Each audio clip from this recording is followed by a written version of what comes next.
நம்ம வாழக்கூடிய காலத்தில் விஷ்ணு பார்வதி, விஷ்ணு லக்ஷ்மி, கடைசி காலத்துல சிவன் பார்வதி சக்தியை கொடுக்குது. இப்போ நான் இந்த தலைப்பை பத்தி சொன்னதுமே நிறைய பேர் என்கிட்ட சரஸ்வதி சபதம் ஆச்சு அப்படின்னாங்க. சரஸ்வதி இப்படி சபதம் பண்ணவே இல்லை. அது நம்ம ஏபி நாகராஜன் அவர் படத்துக்காக என்ன பண்ணினாருன்னா, முதல்ல சரஸ்வதி வந்து ஒரு ஊமை யோத்தனுக்கு பாட்டு பாடுற திறமையை கொடுத்தார். அதே மாதிரி லக்ஷ்மி என்ன பண்ணினான்னா, ஒரு பிச்சைக்காரிய யானையை மாலை போட வச்சு ஒரு அரசாங்கத்துக்கு மண்ணை அரசியாக்கினார். பார்வதி என்ன பண்ணான்னா, தாம்பாட்டுக்கு ஒரு கோழை ஒத்தனை வீரனாக்கி அவனுக்கு ஒரு சக்தியை கொடுத்தார். இதை மூணுல யார் சிறந்தவா அப்படின்னு திரைப்படத்துக்காக ஏபி நாகராஜன் ஒரு இது பண்ணினார்.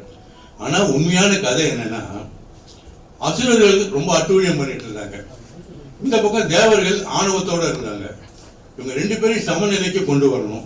கிருஷ்ணர் பார்த்தார், நாரதர் கூப்பிட்டார், நீதான் இவங்க ரெண்டு பேரையும் இவங்களை போய் அசுரரை தூண்டி விட்டு தேவர்களை இது பண்ணணும், தேவர்களை தூண்டி விட்டு அசுரரை பண்ணணும், ரெண்டு பேரும் சமநிலைக்கு நீ தான் கொண்டு வரணும் அப்படின்னுட்டு கிருஷ்ணர் சொன்னார். உடனே நாரதர் சொன்னார், பரந்தாமா நீ சொல்றதெல்லாம் வாஸ்தவம் தான், ஆனா எப்பவுமே நம்ம முதுகில் இருக்க அழுக்க எடுத்துக்கணும், அதுக்கப்புறம் தான் இன்னொருத்தர் முதுக பார்க்கணும். அதனால இங்க நீங்க 3 பேரும் நல்லா இதுவாக தான் இருக்கீங்க. ஆனா முப்பெரும் தேவியர் என்ன பண்றாங்கன்னா, அவங்க தனி ராஜ்யத்தை அமைச்சுட்டு அவங்களுக்குள்ள நான் தான் பெரியவன் நான் தான் பெரியவோ அப்படிங்கிறாங்க. அதனால இதை முதல்ல சரி பண்ணணும், அதுக்கு நீங்க எனக்கு அனுமதி கொடுக்கணும் அப்படின்னு. சரி அப்படின்னுட்டு நீ ஏதோ கலகம் பண்ணணும்னு தீர்மானம் பண்ணிட்ட, சரி ஏதோ பண்ணு அப்படின்னு பரந்தாம சொல்லிட்டார். நாரதர் நேரா லக்ஷ்மி கிட்ட போனார். போய் இந்த நான் வீணை வாசிக்கிறேன் பத்தியா, இந்த வீணை எனக்கு சரஸ்வதி தான் கொடுத்தாங்க, வாசிக்கக்கூடிய திறமையும் எனக்கு சரஸ்வதி தான் கொடுத்தா அப்படின்னு சொல்றேன். உடனே லக்ஷ்மிக்கு கொஞ்சம் கோபம் வருது. எல்லாமே சரஸ்வதி தான் கொடுத்தா, ஆனா இந்த வீணையை வாங்கக்கூடிய காசு யார் கொடுத்தது, அதுக்கான கத்துக்க கொடுக்கக்கூடிய குருகுலத்துக்கு போன நீங்க பணம் செலவாகுது, அந்த வீணையை கத்துக்கிறது யார் காசு உனக்கு கொடுக்குது, நான் தானே கொடுத்தேன், அதனால நான் தான் உயர்ந்தோம் அப்படின்னு. உடனே ஒரு சொன்ன ஆமா ஆமா நீங்க தான் உயர்ந்தோம்னு சொல்லிட்டு இவர் என்ன பண்றாரு, அடுத்து நேர பார்வதி கிட்ட போறாரு. பார்வதி கிட்ட போய் இது மாதிரி லக்ஷ்மி சொல்ற, அந்த வீணையை வந்து நான் தான் துடுகுடு வாங்கினேன், இசைக்கு வந்து எனக்கு ரசிக்கக்கூடிய திறமை இல்லைன்னா கூட காசு என்னோடது, அதனாலதான் அப்படி பண்ணினேன் அப்படிங்கிற. உடனே பார்வதி என்ன சொல்றான்னா, அவ காசு கொடுத்தா வீணை வாங்க கொடுத்தது சரிதான், ஆனா அந்த வீணையை இசைக்கணுமே, அதுக்கான சக்தி கைக்கு கொடுக்கறது யாரு, நான் தானே அப்படின்னா. ஓஹோ அப்படியா சரிம்மா அப்படின்னு சொல்லி சரஸ்வதி கிட்ட வந்தார். அம்மா உங்களுக்கு ரொம்ப இழுக்கு வந்துடுத்துமா அப்படின்னு சரஸ்வதி சொன்னார். சரஸ்வதி என்ன சொல்ற நீ அப்படின்னா, இல்ல நான் லக்ஷ்மி கிட்ட போனேன், அவன் சொன்னா வீணையை வாசிக்கக்கூடிய பணத்தை நான் தான் கொடுத்தேன், வீணை கத்துக்கக்கூடிய செலவெல்லாம் நான் தான் பார்த்தேன், அதனால நான் தான் உயர்ந்தவ அப்படின்னு சொல்றேன். அப்படியா சொன்னா, இப்போ கிளம்பி ஒரு கேட்கிறேன் பாரு அப்படின்னு கிளம்பினா கோபத்தோட சரஸ்வதி. உடனே நீங்க அங்க ஒன்று போனா போறாது, பார்வதியும் போய் பார்க்கணும். ஏன்னா அவங்க என்ன சொன்னாங்க தெரியுமா, உங்களுக்கு வீணை வாசிக்கக்கூடிய சக்தியை நான் தான் கொடுத்தேன்னு சொல்றா அப்படின்ட்டு அங்கேயும் போட்டு விட்டுறாரு. அதை சரஸ்வதி எழுந்த மட கோபமா போனா நேர போயிட்டு லக்ஷ்மி இங்க வா அப்படின்னு கூப்பிட்டான். உடனே ஓடி வந்து அவங்களுக்கு ஒண்ணுமே தெரியாது. ஓடி என்ன சகோதரி என்ன ஏன் பதட்டம் இருக்கு, என்ன விஷயம் என்ன, நீ இது மாதிரி சொன்னியாமே இவருக்கு நாரதர்கிட்ட வந்து நான் தான் காசு கொடுத்து வாங்கி கொடுத்தேன், இல்லட்டா ஒன்றும் தெரியாதுன்னுட்டு. நம்ம நீ காசு கொடுத்து வாங்கி கொடுத்ததான், நீ செல்வத்துக்கு அதிபதி தான், ஆனா உங்ககிட்ட எவ்வளவு செல்வம் இருக்குங்கிறது எண்றதுக்கு என்ன மாதிரி சரஸ்வதி அருள் பெற்ற கணக்கு போடுகிறது தான் முடியும், அவனால தான் உங்கள்கிட்ட இருக்கிற செல்வத்தை என்ன முடியும் அப்படின்னு சொன்னான். ஐயோ நான் சொல்ல எனக்கு தெரியும், கலைமகள் தான் சிறந்தவன் எனக்கு தெரியும் அப்படிங்கும் போதே பார்வதி வந்துட்டா. அவனும் சேர்ந்து சொன்னா, ஆமாப்பா கல்வி தான் சிறந்தது, நீ தான் சிறந்தவ, அதனால தான் நவராத்திரி பூஜையில கூட நமக்கு 3 பேரையும் எல்லாரையும் பண்ணினா கூட உனக்குன்னு தனி பூஜையை வைக்கிற மாதிரி நாங்க ஏற்பாடு பண்ணியிருக்கோம், அதனால நீ தான் உயர்ந்தவ, கல்வி தான் உயர்ந்தது அப்படின்ட்டு அங்க தீர்மானம் பண்ணிட்டார். இதுதான் கதை. நான் இப்படி சொல்றதுனால நான் என்ன ஒரு முடிவுக்கு வந்துட்டேங்கிறது நீங்க உடனே டிசைட் பண்ணாதீங்க, கதையை உங்களுக்கு சொன்னேன் அவ்வளவுதான். இப்போ கல்வியே சிறந்தது அப்படின்னு பேசுறதுக்கு கல்வி சைட்ல இருந்து நம்ம ஜெயந்த் வந்திருக்கார், அவர் பேசுவார். என் உயிரும் மேலான உடன்பிறப்புகளே, ஆன்றோர்களே, சான்றோர்களே, உங்கள் அனைவருக்கும் என் இனிய தமிழ் மாலை வணக்கம். செயின்ட் ஜோசப்ஸ் காலேஜ், MIT போன்ற பிரீமியர் இன்ஸ்டிடியூஷன்ஸ்ல படித்தவர், ஏரோநாட்டிக்கல் இன்ஜினியரிங்ல தேர்ச்சி பெற்றவர்.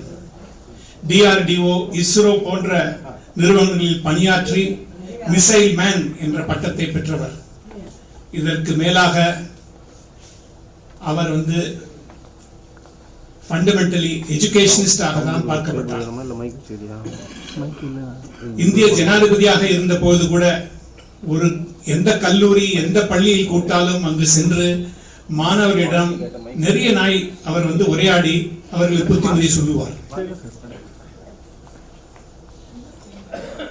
மாணவ மாணவிகளை நன்றாக கனவு காணுங்கள், அப்பொழுதுதான் நீங்கள் அச்சீவ் பண்ண முடியும் என்று அவர் அறிவுரை வழங்குவார்.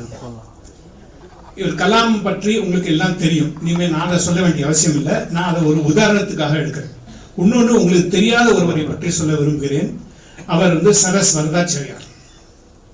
நாகப்பட்டினத்துல பக்கத்துல ஒரு கிராமத்துல பிறந்தவர். தெரு வழக்கிலும் கோவில் வழக்கிலும் படித்தவர். ஒரு சிறந்த வழக்கறிஞராக வந்தவர். பாஷ்யம் ஐயங்கார், சிவசாமி ஐயர் போன்றவரிடம் ஜூனியராக இருந்து நல்ல தேர்ச்சி பெற்று மெட்ராஸ் ஹைகோர்ட்ல ஜட்ஜ் ஆனார். பிறகு அந்த காலத்தில் இருந்த பெடரல் கோர்ட், இப்போ இருக்கிற சுப்ரீம் கோர்ட், அதில் ஜட்ஜ் ஆனார். இந்தியாவுடைய first Indian acting chief justice of the federal கோர்ட்டா இருந்தார். I am talking of 1950s. அப்பவே கல்விக்கும் அதுவும் பிரதானமாக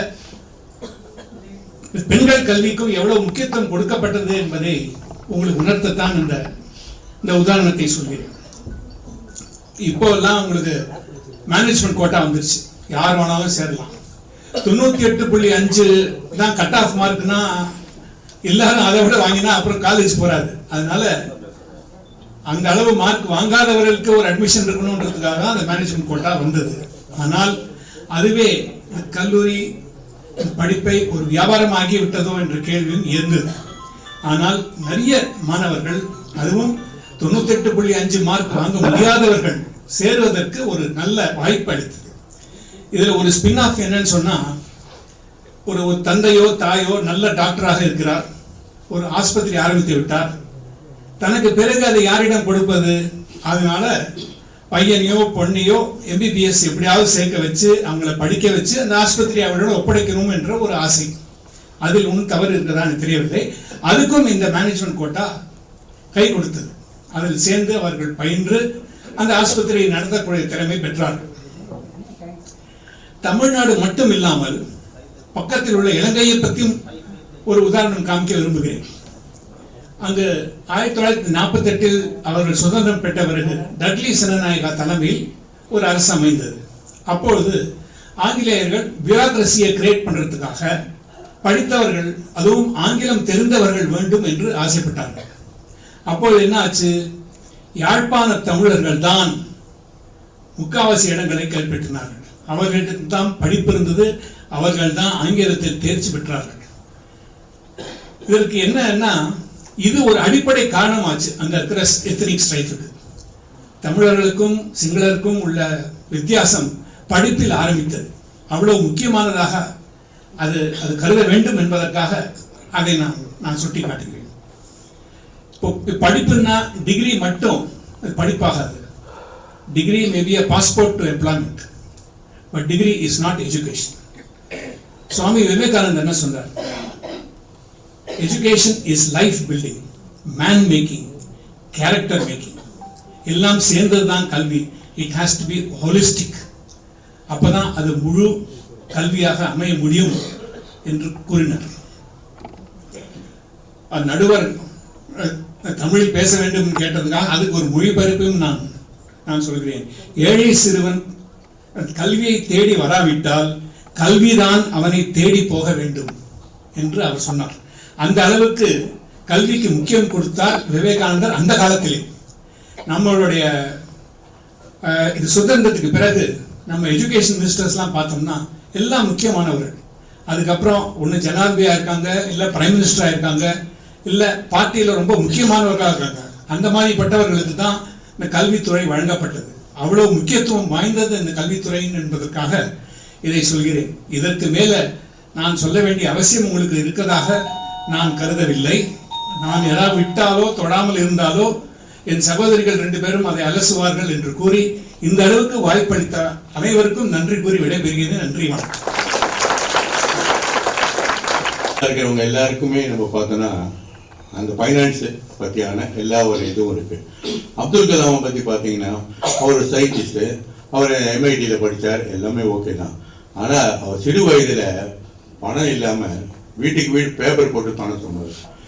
அந்த ஏழ்மை நிலையில் இருந்தவர் அவர் படித்து முன்னாடி MIT வந்ததுக்கு அப்புறம் தான் வந்ததுக்கப்புறம் அவரோட புகழ் வெளியில் எல்லாருக்கும் தெரிய ஆரம்பிச்சது. அவருக்கு அதுக்கு ஒரு கல்வியை விட சிறந்த செல்வம் வேற எதுவுமே இல்லை அப்படின்னு வள்ளுவர் சொல்லியிருக்கார். கேடில் விழிச்செல்வம் கல்வி ஒருவருக்கு மாடல்ல மற்ற யாவை. கல்வி ஒன்றுதான் அழிவற்ற செல்வம், அதை விட சிறந்த செல்வம் எதுவுமே இல்லை அப்படின்னு வள்ளுவர் சொல்லியிருக்காரு. கம்பர் என்ன சொல்றாருன்னா, கமல மூதுரையில ஔவையார் என்ன சொல்றாருன்னா, மன்னனும் மாசற்ற கற்றோனும் சீர்தூக்கின் மன்னனின் கற்றோன் சிறப்புடையவன், மன்னனுக்கு தன் தேயமில்லா சிறப்பில்லை, கற்றோருக்கு சென்றவிடமெல்லாம் சிறப்பு அப்படின்னு சொல்றார். மன்னவனையும் மாசற்ற கற்றவனையும் சீர்தூக்கி பார்த்தால் மன்னனை காட்டிலும் கற்றவன் சிறப்புடையவன். எப்படி என்றால் மன்னனுக்கு அவருடைய தேசத்தில் தான் சிறப்பு, ஆனா கற்றவருக்கு எங்கெங்க போனாலும் சிறப்பு. கற்றவங்க எங்க போனாலும் சிறப்பு தான், ஆனா அங்க போனா யாரை தேடி போற? மன்னனை தேடி தான் போற. அதையும் அவங்க பார்க்கணும். கல்வியை பத்தி சொல்லணும்னா, ஒரு பிரபலம் தான் சம்பாதித்த பணத்தை எல்லாம் தானமா எல்லாருக்கும் கொடுத்துட்டார். கடைசி காலத்துல ஹாஸ்பிட்டல்ல அட்மிட் ஆகியிருக்காரு, அவர்கிட்ட காசே கிடையாது. அப்போ எம்ஜிஆர் அவரை பார்க்க போறாரு. பார்த்துட்டு என்ன பண்ணாருன்னா, அவருக்கு தெரியாம ஒரு தலைகாணியில் அடின்னு ஒரு 1000 ரூபாய் காசை வச்சுட்டு வர்றாரு. உடனே அவர் சொன்னார், ராமச்சந்திரன் அங்கே வா, 1000 ரூபா மொத்தமா வைக்கிறிய, கொஞ்சம் சில்லறையா வை, ஒரு 4 பேருக்கு நான் கொடுப்பேன் அப்படின்னு சொன்னார். அவரோட மகன் என்ன பண்ணாங்க தெரியுமா, ஒரு வாட்டி எம்ஜிஆரை பார்க்க போனான். பார்த்துட்டு, எனக்கு இன்ஜினியரிங் காலேஜில் அட்மிஷன் கிடைச்சிருக்கு, ஒரு 3000 ரூபா ஃபீஸ் கட்டணும், எனக்கு காசே இல்லை அப்படின்னு. உடனே அவர் தன்னுடைய அசிஸ்டண்ட்டை கூப்பிட்டாரு, அந்த பையனுக்கு 3000 ரூபா கொண்டு போய் கட்டு அப்படின்னா 3000 ரூபா கொண்டு போய் கட்டினா அந்த பையன் கூப்பிட்டாரு. கூப்பிட்டுட்டு சொன்னார், உங்க அப்பா இருக்காரு, எவ்வளவோ சம்பாதிச்சார், எல்லாத்தையும் தானம் தானம் தானம்னு அழிச்சுட்டார். செல்வம் அழிக்கக்கூடியது, தனக்கு வேணுங்க கூட அவரால் வச்சுக்கல. ஆனா உனக்கு இப்ப நான் 3000 ரூபா கட்டி கல்லூரியில் சேர்த்தனே, நீ நல்லா படிக்கணும் அப்படின்னார். அந்த பையன் நல்லா படிச்சு இன்ஜினியரிங் முடிச்சு ஒரு நல்ல இடத்துல வேலைக்கும் போய் கடைசி காலம் வரைக்கும் பென்ஷன் வாங்கிட்டு இருந்தார். அந்த நோயாளி NS கிருஷ்ணன், எம்ஜிஆர் கொடுத்த 3000 ரூபாய் அந்த பையன் தான் NS கிருஷ்ணனோட பையன், நல்ல தம்பி. எதுக்கு சொல்றேன்னா, அந்த கல்வி அவர் கொடுத்ததுனால தான் கடைசி வரைக்கும் பென்ஷன் வாங்கிட்டு கடைசி காலம் வரைக்கும் அவரால் நல்லா இருக்க முடிஞ்சது, கல்வி அறிவால. இப்போ செல்வம் தான் சிறப்பு அப்படின்னு சொல்றதுக்கு நம்ம சபரி வந்திருக்காரு, அவர் என்ன சொல்றாரு?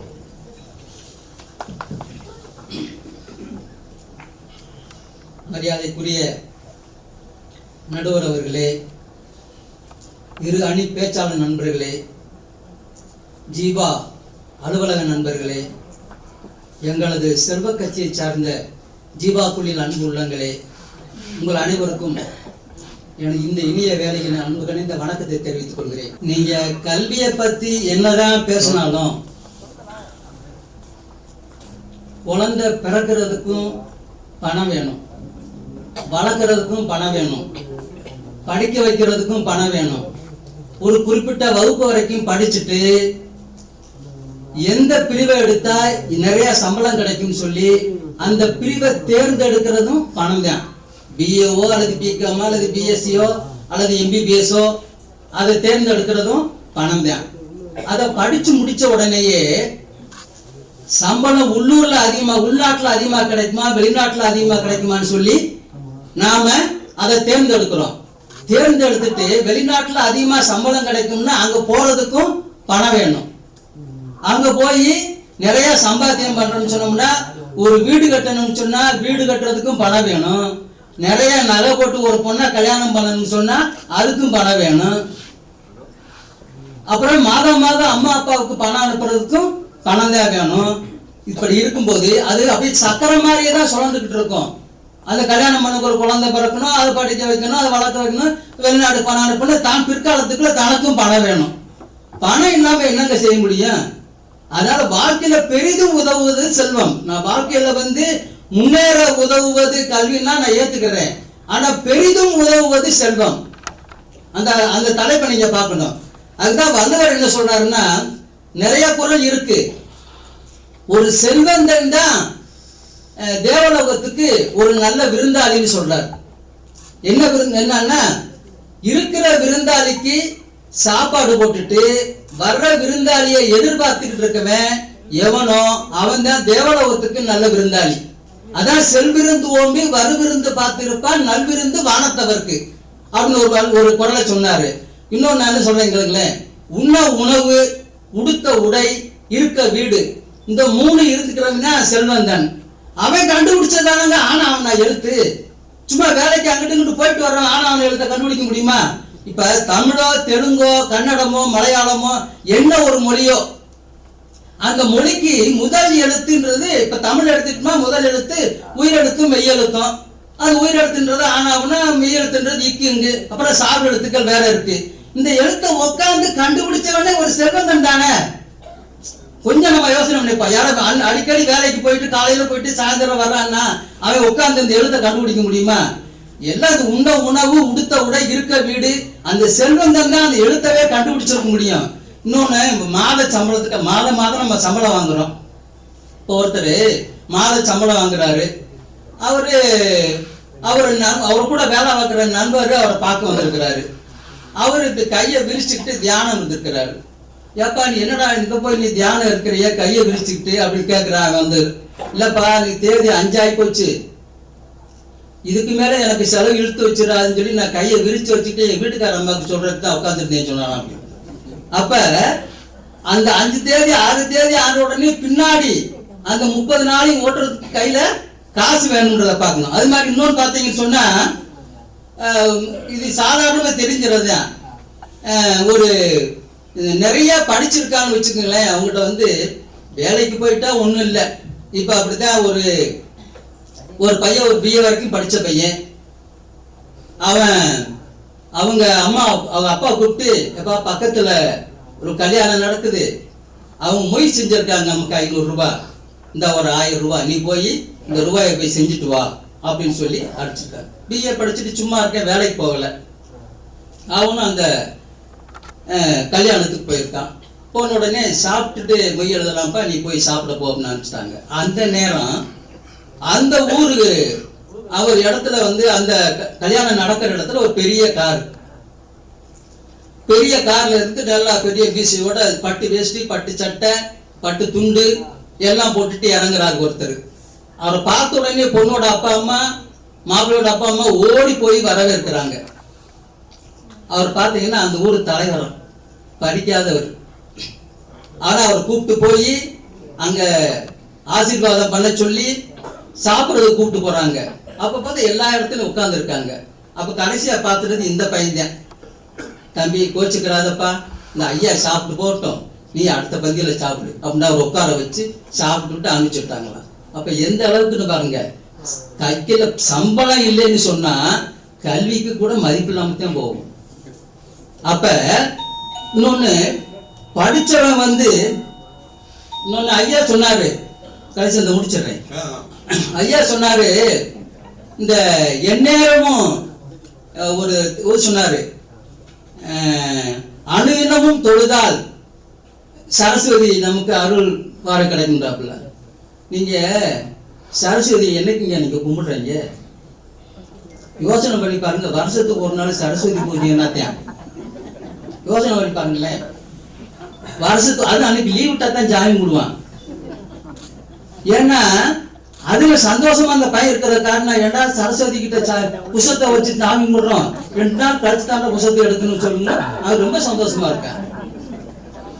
ஆனா நீங்க திருப்பதிக்கு போங்க, உடனே சாமி கும்பிட்டு வந்துருவீங்களா? நீங்க அங்க 1 நாள் 2 நாள் 3 நாள்லாம் காத்துட்டு வர்றத நம்ம பாக்குறோம். அப்ப அந்த சாமி கும்பிடுறதுல கூட நம்ம கொஞ்சம் யோசிச்சு தான் நம்ம சாமி கும்பிடுறோம்.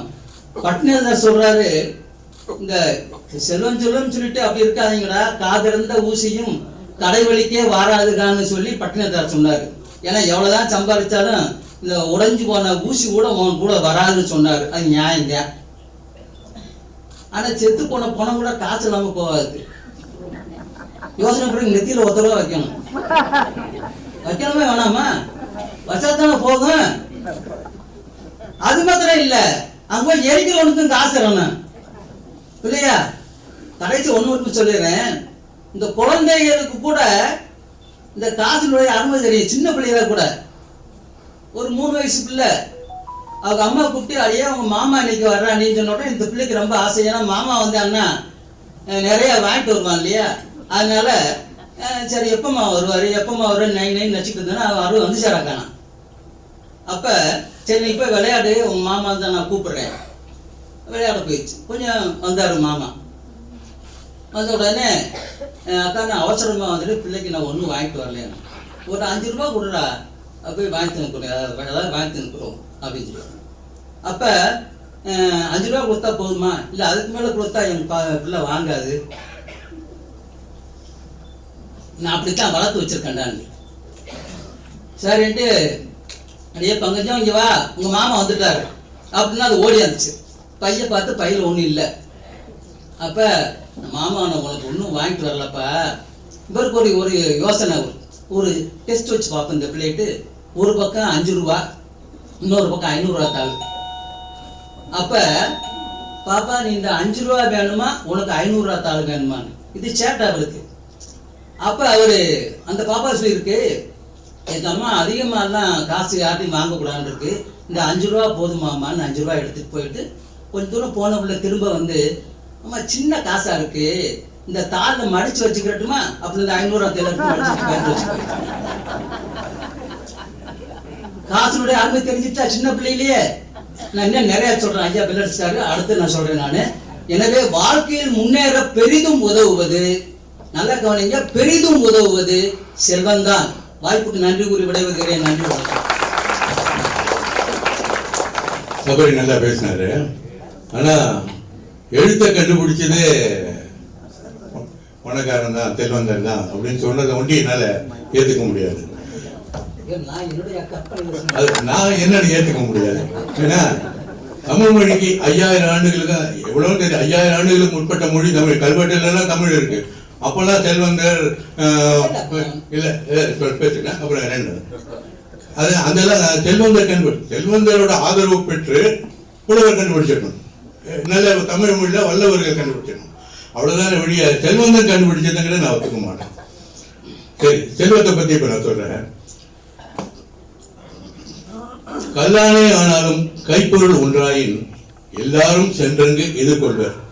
இல்லானை இல்லாலும் வேண்டால் மற்றும் ஈண்டெடுத்த தாய் வேண்டால் செல்லாது அவன் வாயு சொல். கல்வி அறிவு உள்ளவர்களை எல்லாரும் மதிப்பாங்க. உண்மை கல்வி அறிவுள்ளவர்களை யாருமே மதிக்க மாட்டாங்க. ஆனா கல்வி அறிவு இல்லாம செல்வம் மட்டும் இருந்தா அவங்களை போற்றி புகழ்வார்கள். இதுதான் இந்த பாட்டோட அர்த்தம். இல்லாதவனை அவன் மனைவி கூட போய் அவங்க கிட்ட என்ன போய் அப்படின்டுவா. பெற்றெடுத்த தாய் வேண்டாள். தாய் அது மாதிரி சொல்லுவா, நீ வேண்டா போடாதானே. ஆனா இதுக்கான அர்த்தம் என்னன்னா, தாய்க்கு 2 மகன் இருக்கான்னு வச்சுக்கோங்க. இவன் இந்த ஒரு இல்லாத பையன் ஒருத்தன் நல்லா சம்பாதிக்கக்கூடிய ஒரு பையனா, சம்பாதிக்கிற பையன் என்ன சொன்னானோ அதுதான் தாய் கேட்பா. அதுதான் ஈண்டெடுத்த தாய் வேண்டாங்கிறது. பணம் இல்லாம எந்த தாயும் பையனை டிஃபரன்ஷியேட் பண்ணி பார்க்க மாட்டா. ஆனா பணம் இருக்கிற பையன் சொல்றதை கேட்பா, இவன் சொல்றதை உனக்கு கேட்க மாட்டான். அதுதான் அது அர்த்தம். அப்புறம் அது அருள் இல்லாருக்கு இவ்வுலகம் இல்லை, பொருள் இல்லாருக்கு இவ்வுலகம் இல்லையாங்கி அப்படின்னும் வள்ளுவர் சொல்லியிருக்கார். பொருள் இல்லைன்னா இந்த உலகத்துல உனக்கு ஒண்ணுமே இல்லை அப்படின்னு வள்ளுவரும் சொல்லியிருக்காரு. கண்ணதாசனும் தம் பங்குக்கு படித்தவன் கருத்தெல்லாம் சபை ஏறுமா, பொருள் படைத்தவன் கருத்தானால் சபை மீறுமா அப்படிங்கிறார். பொருள் படைத்தவனா சபையில என்ன வேணா பேசலாம். இப்போ நாங்கெல்லாம் ஏதோ கொஞ்சம் காசு இருக்கனால பேசுறோம், நீங்க எல்லாம் கேட்டு இருக்கீங்க. என்ன கேட்பீங்களா? ஏழை வந்து பேசணும்னா கேட்பீங்களா? எழுந்து போயிட்டே இருப்பீங்க. பெட்டியிலே பணம் இல்லை, பெத்த புள்ள சொந்தம் இல்லை. பணம் இருந்தாதான் மக்களும் நம்மளை மதிப்பாங்க அப்படின்னு கண்ணதாசனும் தம் பாட்டுக்கு சொல்லிட்டு போயிருக்காரு. ஒரு ஏழை செருப்பு வைக்கிற தொழிலாளி இருந்தான். அவன் பையனை ஒரு தனியார் பள்ளியில படிக்க வைக்கணும் அப்படின்னு போய் படிக்க வச்சான். அந்த பள்ளியில ஒரு பையன் ஒரு 2-3 வருஷம் படிச்சான். ஒரு வருஷம் ஸ்கூல் ஃபீஸ் கட்டுறதுக்கு அவனுக்கு முடியல. உடனே என்ன பண்ண, பள்ளியில டிசி கொடுத்து நீங்க எல்லாம் படிக்கிறதுக்கு இங்க வரவன ஏதாவது ஸ்கூலுக்கு போ, சின்ன ஏழை ஸ்கூலுக்கு போய்க்கோ, தனியார் பள்ளியில உனக்கு முடியாது அப்படின்னு டிசி கொடுத்து அனுப்பிச்சிட்டாங்க. பையன் அழுதுட்டே போனான் வீட்டுக்கு. அப்பா கிட்ட சொன்னான், அப்பா நம்ம குல தொழிலை கற்றுமாட்டா, நமக்கு எதுக்குடா படிப்பு அப்படின்னு அவனுக்கு நல்ல செருப்பு தைக்கிற தொழிலை கற்றுக் கொடுத்தாரு. அவன் ஒரு பேங்க்கு கிட்ட போய் லோன் வாங்கினான், கொஞ்சம் கொஞ்சமா அப்படி முன்னேறி பெரிய செல்வந்தரம், பெரிய செருப்பு தைக்கிற தொழிலாளர்களுக்கு அதிபர் ஆயிட்டான். எந்த ஸ்கூல்ல இவங்க டிசி கொடுத்தாலோ அந்த ஸ்கூல்காரனே வந்து ஸ்கூல் ஆண்டு விடா, நீங்க தான் தலைமை தாங்கணும் அப்படின்னு நினைச்சு இவன் அங்க தலைமை போய் தாங்கினான். ஆனா ஒரு வாரத்தை கூட இந்த ஸ்கூல்ல தான் டிசி கொடுத்து அனுப்பினாங்க அப்படின்னு சொல்லல. இங்க எங்க கல்வியா வின் பண்ணி அந்த ஸ்கூல்ல இல்ல, செல்வம். அவங்க ஏர்ன் பண்ண செல்வத்தை அங்க மதிப்பு இருந்தது. அதனால செல்வம் தான் முக்கியம் அப்படின்ட்டு நான் சொல்ல போறது இல்லை இப்போ. இருந்தாலும் அடுத்து கல்வி முக்கியம் அப்படிங்கிற பேர்ல அருணா மேடம் பேச இருக்காங்க, அவங்க பேசுறாங்க, என்ன பேசுறாங்க பார்க்கலாம். நன்றி. வணக்கம், அனைவருக்கும் வணக்கம். கல்வி என்னும் வித்து அழிக்க முடியாத சொத்து. சொத்து சேர்ந்தா அது எப்ப வேணாலும் போயிடும். கல்விதான் அழிக்க முடியாத சொத்து, அள்ள முடியாத முத்து, அள்ள அள்ள குறையாதது, என்றென்றும் திகட்டாதது. நம்பிக்கை கைவிட்டாலும் நீ கற்ற கல்வி என்றும் உன்னை கைவிடாது. இதுல வேற கல்வி படிக்கும் போதும் நிறைய முதல்ல இருந்து கத்துப்போம். அந்த உட்கார்ந்து படிக்கிறது மட்டும் இல்ல கல்வி, நிறைய பேர்ட்ட கத்துக்கிறதும் கல்விதான். உழவனிடம் கற்பது வேளாண் கல்வி, பெற்றோரிடம் கற்பது வாழ்க்கை கல்வி. தோல்விகள் தருவது அது ரொம்ப முக்கியம். அங்க காசு இல்லைன்னா அவ அவ்வளவுதான், தோல்வி ஆச்சுன்னா போச்சுன்னு போயிடுவான். பட் இங்க வந்து தோல்விகள் தருவது அனுபவ கல்வி, வெற்றிகள் தருவது தன்னம்பிக்கை கல்வி, வான்மழை தருவது இயற்கை கல்வி, மூட நம்பிக்கை களைவது பகுத்தறிவு கல்வி. இந்த மாதிரி கல்வியில இத்தனை வெரைட்டியும் கத்துண்டு அப்படி மேல வந்தாதான் முடியும். வெறும் காசு வச்சு ஒண்ணும் பண்ண முடியாது. இந்த கல்வி இருந்தாதான் சேர்க்கிற காசையும் எண்ணெய் ஒழுங்கா காப்பாத்தி வைக்கிறதுக்கே கல்வி அவசியம். அது இல்லைன்னா ஒண்ணுமே அவங்களுக்கு விஷயம் தெரியாது. யார் என்ன கேட்டாலும் அள்ளி அள்ளி கொடுக்க தோணுமே ஒழிய அதை எப்படி வச்சு பாதுகாக்கணும், எப்படி மூலதனம், எப்படி முதலீடு பண்ணணும், எப்படி அதுல இருந்து வர பணத்தை ஒழுங்கா செலவழிக்கணும், எது தானத்துக்கு கொடுக்கணும், யாருக்கு அவசியத்துக்கு கொடுக்கணும் எல்லாம் தெரிஞ்சுக்கணும். அதுக்கெல்லாம் கல்வி இல்லாத ஒண்ணுமே பண்ண முடியாது. அதெல்லாம் ஔவையார் வந்து ஆரம்பத்துல இருந்தே சான்றோர் இனத்தீரு, அப்புறம் நூல் பலக்கல், இந்த மாதிரி எல்லாம் அறிவு முத்துக்கள் அங்கங்க அவங்களோட ஃபுல் இதுல எல்லாத்தையும் எழுதி வச்சிருக்கா. நீரளவே ஆகுமாம் நீராம்பல், தான் கற்ற நூலளவே ஆகுமாம் நுண்ணறிவு. அந்த நுண்ணறிவு இருந்தாதான் பணத்தை இன்வெஸ்ட் பண்ணவும் இல்ல எல்லாத்துக்கும் கத்துக்கவும் எல்லாமே நுண்ணறிவு ரொம்ப ரொம்ப ரொம்ப ரொம்ப அவசியம். பாரதியார் வந்து இத ஔவையார அவர் கோட் பண்றார், ரொம்ப நல்லா இருக்காது. இளமையில் கல்லென இசைக்கும் ஔவையார், இன்ப கருத்தை நீ சிந்திப்பாய் செவ்வையாய். இளமை கழிந்திடில் ஏறுமோ கல்விதான், இப்பொழுதே உன் இனித்திடும் தேன். அவர் கல்வியவே தேனுக்கு ஒப்பிடுறார். கல்வி உள்ளவரே கண்ணுள்ளார் எல்லாம், கல்வி இல்லாதவர் கண் புண்ணென்றே பண்ணலாம். கல்வி மிகுந்தொழில் பழிதிடும் கடமை, கற்பதுவே உன் முதற் கடமை. இதெல்லாம் பாரதியார் ஆரம்பத்துக்கு சொல்றது. இதே திருவள்ளுவர் வந்து கல்வியை பத்தி எல்லாரும் எழுதியிருக்கா. அதுல ஒரு கருத்து இதுவே இல்ல. கண்ணுடையார் என்பார் கற்றோர், முகத்திரண்டு புண்ணுடையார் கல்லாதவர். ஆனால் கல்வி இல்லைன்னா இது நடக்காது. அதே போல இதுக்கெல்லாம் பெருசா அர்த்தம் பிரிச்சு சொல்ல வேண்டிய அவசியம் கூட இல்லை. இந்த திருக்குறள் எல்லாம் நமக்கு தெரிஞ்சது, எல்லாரும் படிச்சது, அதனால இருக்கும். ஒருமைக்கண் தான் கற்ற கல்வி ஒருவருக்கு எழுமையும் ஏமா புடைத்து. கடைசி வரைக்கும் நமக்கு கூட வர போறது இந்த கல்விதான். அதை வேண்டாம்னு சொல்லவே முடியாது யாருமே. அதுக்கப்புறம் இந்த செல்வம் சேர்க்கிறோம், சரி, எல்லாம் கரெக்ட் தான். அதுல வந்து பாரதியார் சொல்றார், கல்வியின் மிக்கதாம் செல்வம் ஒன்று இல்லையே, கண்மணி கேளடா நீ என்றன் சொல்லியே, செல்வம் பிறக்கும் நாம் தந்திரில் தீர்ந்திடம், கல்வி தருந்தொரும் மிகச் சேர்ந்திடம். இது பாரதியாரோட வாக்கு. அவர் அது அவர் சொல்றாப்புல பணத்தை கொடுத்தோம்னா அதுக்கப்புறம் மிச்சம் இருக்கா, அதுல பாதி கொடுத்தா பாதி போகும். 100 ரூபாய்ல 50 ரூபா கொடுக்கறோம்னா 50 ரூபா தான் நம்ம கிட்ட மிஞ்ச போகுது. அதுக்கு பயந்துட்டே பாதி பேர் கொடுக்க மாட்டான். இதே கல்வி வந்து எல்லாருக்கும் எவ்வளவு கொடுத்தாலும் நம்ம கிட்ட இருக்கிற கல்வி குறைவே போறது இல்ல. ஒருத்தருக்கு ஒரு திருக்குறளுக்கு அர்த்தம் சொல்லி கொடுத்தோம்னா நம்ம கத்துட்ட அர்த்தம் மறந்து போயிடுவோம், இல்ல நம்ம கிட்ட இருக்கிறது அழிஞ்சு போயிடுவோம். அதெல்லாம் கிடையாது. இதே இன்னொருத்தருக்கு ஒரு லாபமும் ஆச்சு. அதனாலதான் சொல்லி கொடுக்குற டீச்சர் எல்லாம் ரொம்ப முக்கியம். அத்தனை குழந்தைகளையும் கத்து கொடுத்து படிக்க வச்சு மேல கொண்டு வர டீச்சர் தொழில் அவ்வளவு உத்தமமான தொழில். அவகிட்ட கத்துக்கிறதுனால தானே இந்த குழந்தைகள் மேல வந்து இவ்வளவு பெருசா வைக்கிறான். எவ்வளவு காசு சேர்த்தாலும் அதை எண்றதுக்கு முதல்ல கல்வி வேணும். ஒண்ணு ரெண்டு மூணு தெரியாத அவன் எண்ணுவான், எண்ணத்தை கத்துப்பான். அதனால கல்வி கல்வி கல்வி தான், அது ரொம்ப அவசியம். அதுல இதை நிறைய பேர் நன்னாலாம் பண்ணியிருக்கா, எல்லாரும் அதோட கஷ்டங்கள்லாம் புரிஞ்சு நடந்துட்டு இருக்கா, எல்லாம் நடந்துருக்கு. அதுல இன்னொன்னு என்னன்னா, பாரதியார் கல்வியிலையும் நிறைய வெரைட்டி சொல்றாரு. முன்னாடி சொன்னாப்புல இந்த அனுபவ கல்வி எல்லாம் வந்தாப்புல, இவர்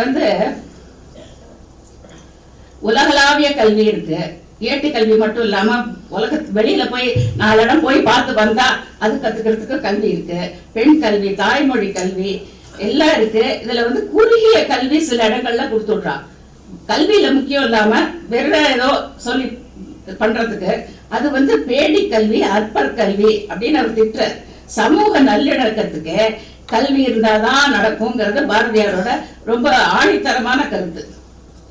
இந்த மாதிரி சேர்த்த பணத்தையும் காமராஜர் குழந்தைகள்லாம் படிக்கிறதுக்காக தான் அந்த மதிய உணவு திட்டம் கொண்டு வந்தார். நான் படிக்க முடியாத விட்டதுக்கு காரணம், எனக்கு இந்த சாப்பாடு போட்டு நான் வேலைக்கு போனாதான் வீட்டுல அடுப்பறியும், அதனால ஒரு வயறுனா ஒரு வயருக்கு சாப்பாடு இருந்தாதான் வேணுங்கிறதுக்காக தான் என்ன எங்க அம்மா படிக்க அதுக்கு மேல அனுப்பல. அதனால நான் இது கொண்டு வருவேன் அப்படின்னு சொல்லி அவர் கொண்டு வந்தார். அதை பார்த்து அது அப்புறம் எம்ஜிஆர் மேல பண்ணி நிறைய குழந்தைகள் அதை படிச்சு மேல நம்ம இந்தியால ரொம்ப நல்லா வந்திருக்கா எல்லாரும். இதை பார்த்தா இல்லையா நமக்கு தெரியாது. நம்ம எல்லாருக்கும் இப்ப இந்தியாவை பத்தி ரொம்ப வெளியில எல்லாருக்கும் தெரிஞ்சு போச்சு. பட் எதனால நமக்கு தெரியாது. இப்ப ரொம்ப சமீபத்துல டென்னிஸ் ஸ்டார் ஜோகோவிச் அவர் நிறைய சம்பாதிச்சாச்சு, கிராண்ட் ஸ்லாம் எல்லாம் வின் பண்ணியாச்சு, எல்லாம் எடுத்து. அப்போ வீட்டுல சாதாரண பேசும்போது அவர் பையன் சொல்லி அங்கெல்லாம் சர்பியால எல்லாம் எல்லா இடத்துலயுமே அப்ராட் எல்லாம் இந்த லஞ்ச் கூப்பான் இருக்கும். அதுக்கு பணம் கட்ட முடியாம நிறைய குழந்தைகள் அதுக்கு சாப்பிடறதுக்கு வழி இல்லாம அங்க அந்த லஞ்ச் ஹாலுக்கு போறதுக்கே வெக்கப்பட்டு ஸ்கூலுக்கு வரதே நிக்கிறதுன்னு தெரிஞ்சிருந்தாலும். சோ அவர் பையன் ஸ்டீஃபன் அது ஒரு சாதாரணமா சொன்னதும் அவர் சரி என்னால சர்பியா ஃபுல்லா சாப்பாடு போட முடியும், அவ்வளவுக்கு எனக்கு சேர்த்தாச்சு. அதை நான் இதுக்கு கொடுக்கறேன், குழந்தைகள் படிப்பு ரொம்ப முக்கியம், அதனால நான் செலவழிக்கிறது அதுக்குதான் பண்ணுவேன், காசு இருந்தாலும் அப்படி செலவழிக்கணும். அதை அவருக்கு கொடுத்தது இந்த நுண்ணறிவு கட்டுங்கிறது. எல்லா குழந்தைகளுக்கும் பணம் கட்டி இப்ப சர்பியால எந்த குழந்தையும் பணம் கட்டல, லஞ்ச் கூப்பானுக்கு பணம் பாக்கி இருக்கு, அதனால சாப்பாடு போட மாட்டோம் நான் சொல்ல மாட்டான், தைரியமா போய் சாப்பிட்டு வருவான். அதனால குழந்தையெல்லாம் நல்லா படிக்கிறதாங்க. அதை வெளியில பாக்கி ஊர்ல எல்லாமே எல்லாரும் இன்னும் கொஞ்சம் பணக்காராக யூஸ் பண்ணா நல்லா இருக்கும். அது பண்றதுக்கு நிறைய பேருக்கு மனசு கிடையாது. அதனால எது பண்ணினாலும் கல்விதான் சிறந்தது. அது உள்ளுக்குள்ள இருந்து அது நுண்ணறிவு இருக்கிறவா கண்டிப்பா நல்லா ஒரு எல்லாம் பண்ணுவா, நல்லா மேல வருவா. அதுதான் முக்கியம். வணக்கம், தேங்க்யூ. மேடம் நுண்ணறிவுங்கும் போது கொஞ்சம் பயமா இருக்கு. இது எல்லா அறிவையும் சாப்பிட போறது பின்னாடியே பயமா இருக்கு. மன்னனுக்கும் ஒரு சமயம் சண்டை வந்தது. கம்பர் சொன்னார், மன்னவனும் நீயோ வளநாடும் உனதோ, உன்னை அறிந்தோ தமிழை ஓதினேன், என்னை விரும்பி ஏற்றுக்கொள்ளா நாடுண்டோ, உண்டோ குரங்கேற்றுக்கொள்ளா கொம்பு அப்படின்னு மன்னவன் கிட்ட பேசிட்டு போயிட்டார். இவர் தன்னை அவர் குரங்குன்னு இறங்கினா கூட குரங்கு எந்த கொம்புமே ஏற்றுக்கும். மன்னர் சின்ன கொம்பு மன்னர், நீ இல்லைன்னா இன்னொரு மன்னரை தேடி போறேங்கிறாரு. அந்த மன்னர் யாரு? செல்வ உள்ள மன்னவர். அப்புறம் வள்ளுவர் சொல்றார், அம்மா சொன்னாங்க, கண்ணுடையவர் என்பவர் கற்றோர் முகத்தினின்று புண்ணுடையவர் கல்லாதவர்.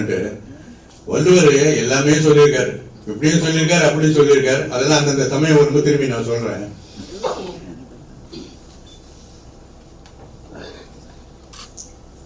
பிணியின்மை செல்வம், விளைவு இன்பம், ஏமம், அணியின்ப நாட்டிற்கு இவை ஐந்தும் அப்படின்னு வள்ளுவர் சொல்லியிருக்கார்.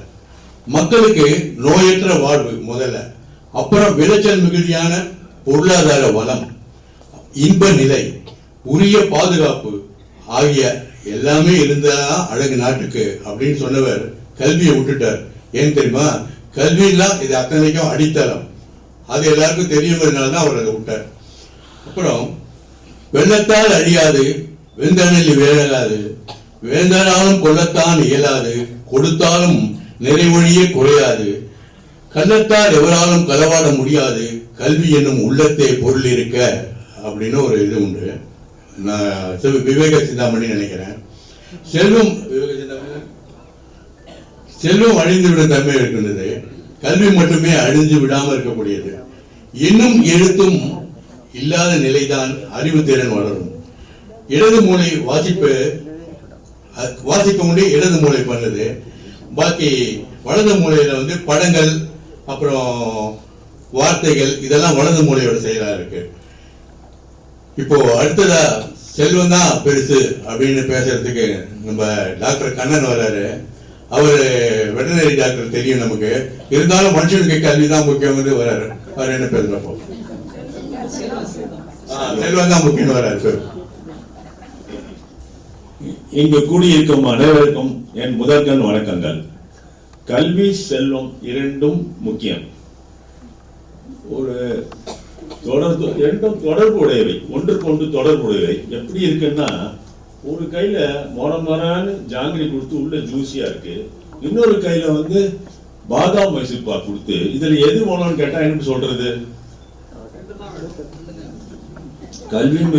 கல்வி முக்கியம். முன்னேறுவதற்கு எல்லா காலத்திலும் செல்வம் தான் அடிப்படையாக உள்ளது. செல்வமே சிறந்தது. காசே தான் கடவுளடா அது அப்படின்னு அந்த கடவுளுக்கே அதுவும் தெரியும் அப்படின்னு சொல்லிட்டு ஒரு பாட்டு உண்டு. சோ செல்வமே சிறந்தது என்று அன்றே பாடிவிட்டு சென்று விட்டார்.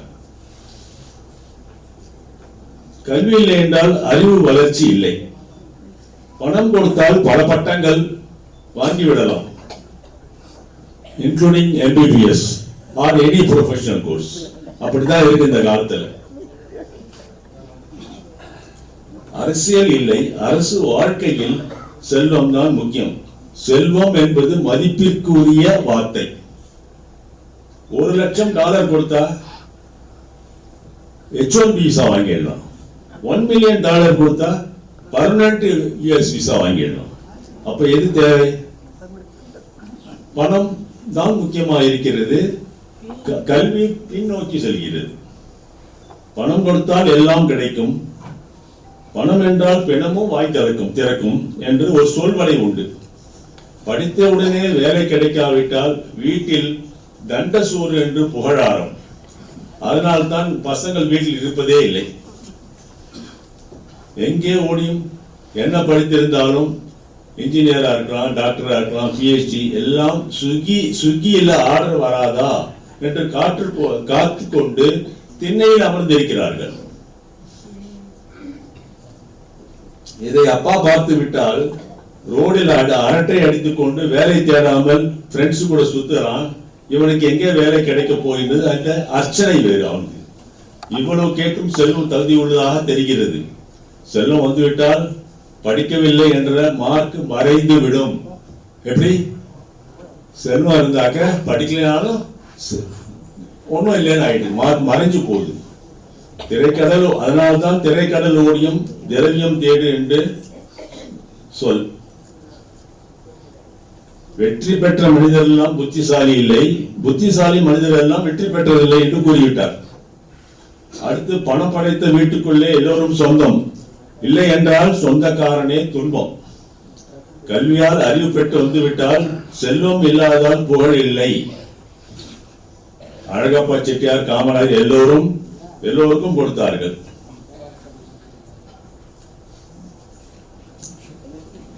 பாக்கி அண்ணன் பணம் பந்தியிலே குணம் குப்பையிலே.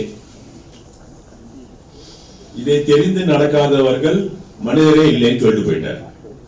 கல்வியா செல்வமா வீரமா? பணம் இருந்தால் வீரம் வந்துவிடும், தானாகவே அடியாட்கள் வருவார்கள். பெரிய ஹோட்டலில் செக்யூரிட்டிக்கு $100 கொடுத்தால் சல்யூட் அடிப்பான். அங்கு அவன் கல்வி பார்ப்பதில்லை, செல்வத்தை பார்க்கிறான். கார் கதவை திறந்து விடுவான். இல்லை என்றால் என்ன சொல்லுவான்? சாவுங்கிறாக்கி அப்படின்னு சொல்லிட்டு.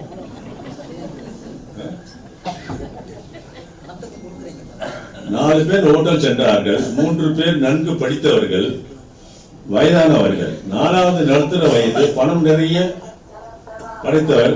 ரிசப்ஷனில் இருந்து ஓடி வந்து நபரை கை குலுக்கி குழுங்க சிரித்து அமரும் சீட்டை துடைத்து விட்டு ஐயா அமருங்கள் என்றார்.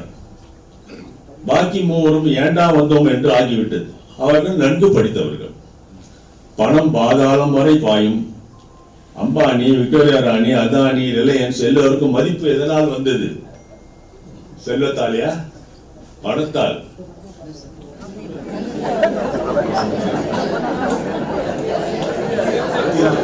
கல்வியால இல்ல, செல்வத்தால் வந்தது. எல்லோருக்கும் மதிப்பு எதனால் வந்தது? ஒரு வீட்டில் 4 பிள்ளைகள் படித்தார்கள்.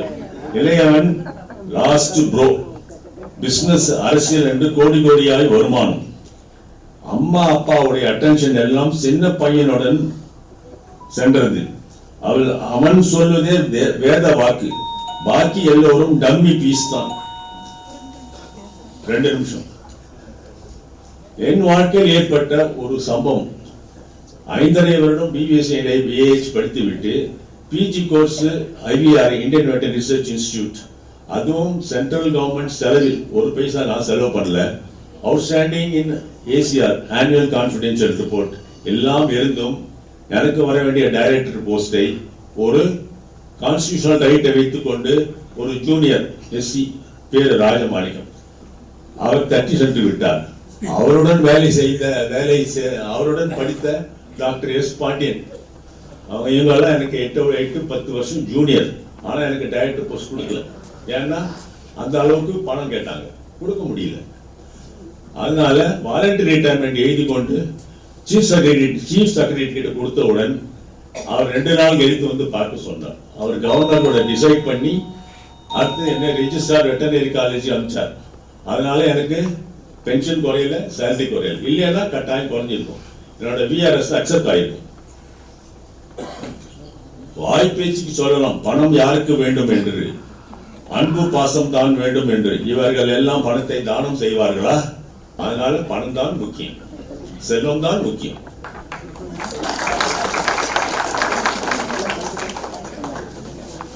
செல்வம் இருந்தா BE வாங்கிடலாம், MBBS வாங்கிடலாம் அப்படிலாம் சொன்னாரு. காசு வேணும். இன்னைக்கு பிரபலமான பள்ளிகள் எல்லாம் LKG அட்மிஷன் வேணும்னா எத்தனையோ பேரண்ட்ஸ் குழந்தை பிறந்த உடனே பிளாங்க் செக் கொடுக்கறத நான் கண்ணால பார்த்திருக்கேன். எந்த பள்ளின்னு நான் சொல்ல விரும்பல, ஒரு முக்கியமான பிரபலமான பள்ளிக்கூடம் அது. LKGக்கு பிளாங்க் செக் கொடுத்து என்ன வேணா ஃபில்அப் பண்ணிக்கோ, 2.5 வருஷம் கழிச்சு என் பையனுக்கு அட்மிஷன் கொடு அப்படின்னு கேட்கிற பெற்றோர்கள் இன்னைக்கு நிறைய இருக்கு. கொடிய வறுமையிலிருந்து நடுத்தர வாழ்க்கை வாழ்வதற்கு செல்வம் தான் வழிவகுக்கிறது. உன்னிடம் பணம் இருந்தால் உன்னை உனக்கு தெரியாது, ஆனால் பணம் இல்லாவிட்டால் யாருக்குமே உன்னை தெரியாது. சூப்பர் ஸ்டார் அவங்க வாழ்க்கையில் என்ன நடந்ததுன்னா நிறைய சம்பாதிச்சாங்க, கோடி கோடியா சம்பாதிச்சாங்க. அந்த பணத்தெல்லாம் எங்க வைக்கிறதுன்னு தெரியல அவங்களுக்கு. தன்னோட வீட்டு பாத்ரூம்லயே தனியா ஒரு ரூம் கட்டி அந்த பணத்தெல்லாம் அங்க வச்சாங்க. ஆனா அவங்க ரொம்ப கஞ்சத்தனம், எந்த சர்வெண்ட்டுக்கும் எந்த காசும் கொடுக்க மாட்டாங்க. இதெல்லாம் பார்த்து யார் போட்டு கொடுத்தான்னு தெரியல. ஒரு நாள் இன்கம் டேக்ஸ் ரைட் வந்து எல்லாத்தையும் அத்தனை பணத்தையும் சொல்லி அட்வைஸ் கொடுக்குறாங்க. சரின்னு இந்த அம்மாவும் ஒன்றும் தெரியாது. உள்ள நின்றுட்டு ஜட்ஜி கேட்கிறாரு, எல்லா பணமும் எனக்கு பாலியல் தொழில் பண்ணி தான் கிடைச்சது அப்படின்னு. அவங்க சொல்லின அடுத்த நாளே அவங்களுக்கு புக்கான அத்தனை படங்களும் கேன்சல். அவங்க கூட ஒர்க் பண்றது எந்த ஹீரோவும் தயாரா இல்லை.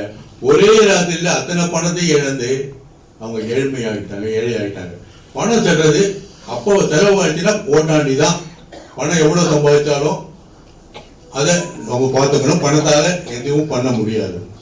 செல்வம் இருந்தால் உற்றார் உறவு எல்லாமே கண்ணுக்கு தெரியவில்லை. இதுக்கு லட்சுமி தேவி கூட விதிவிலக்கு நம்மளால சொல்ல முடியாது.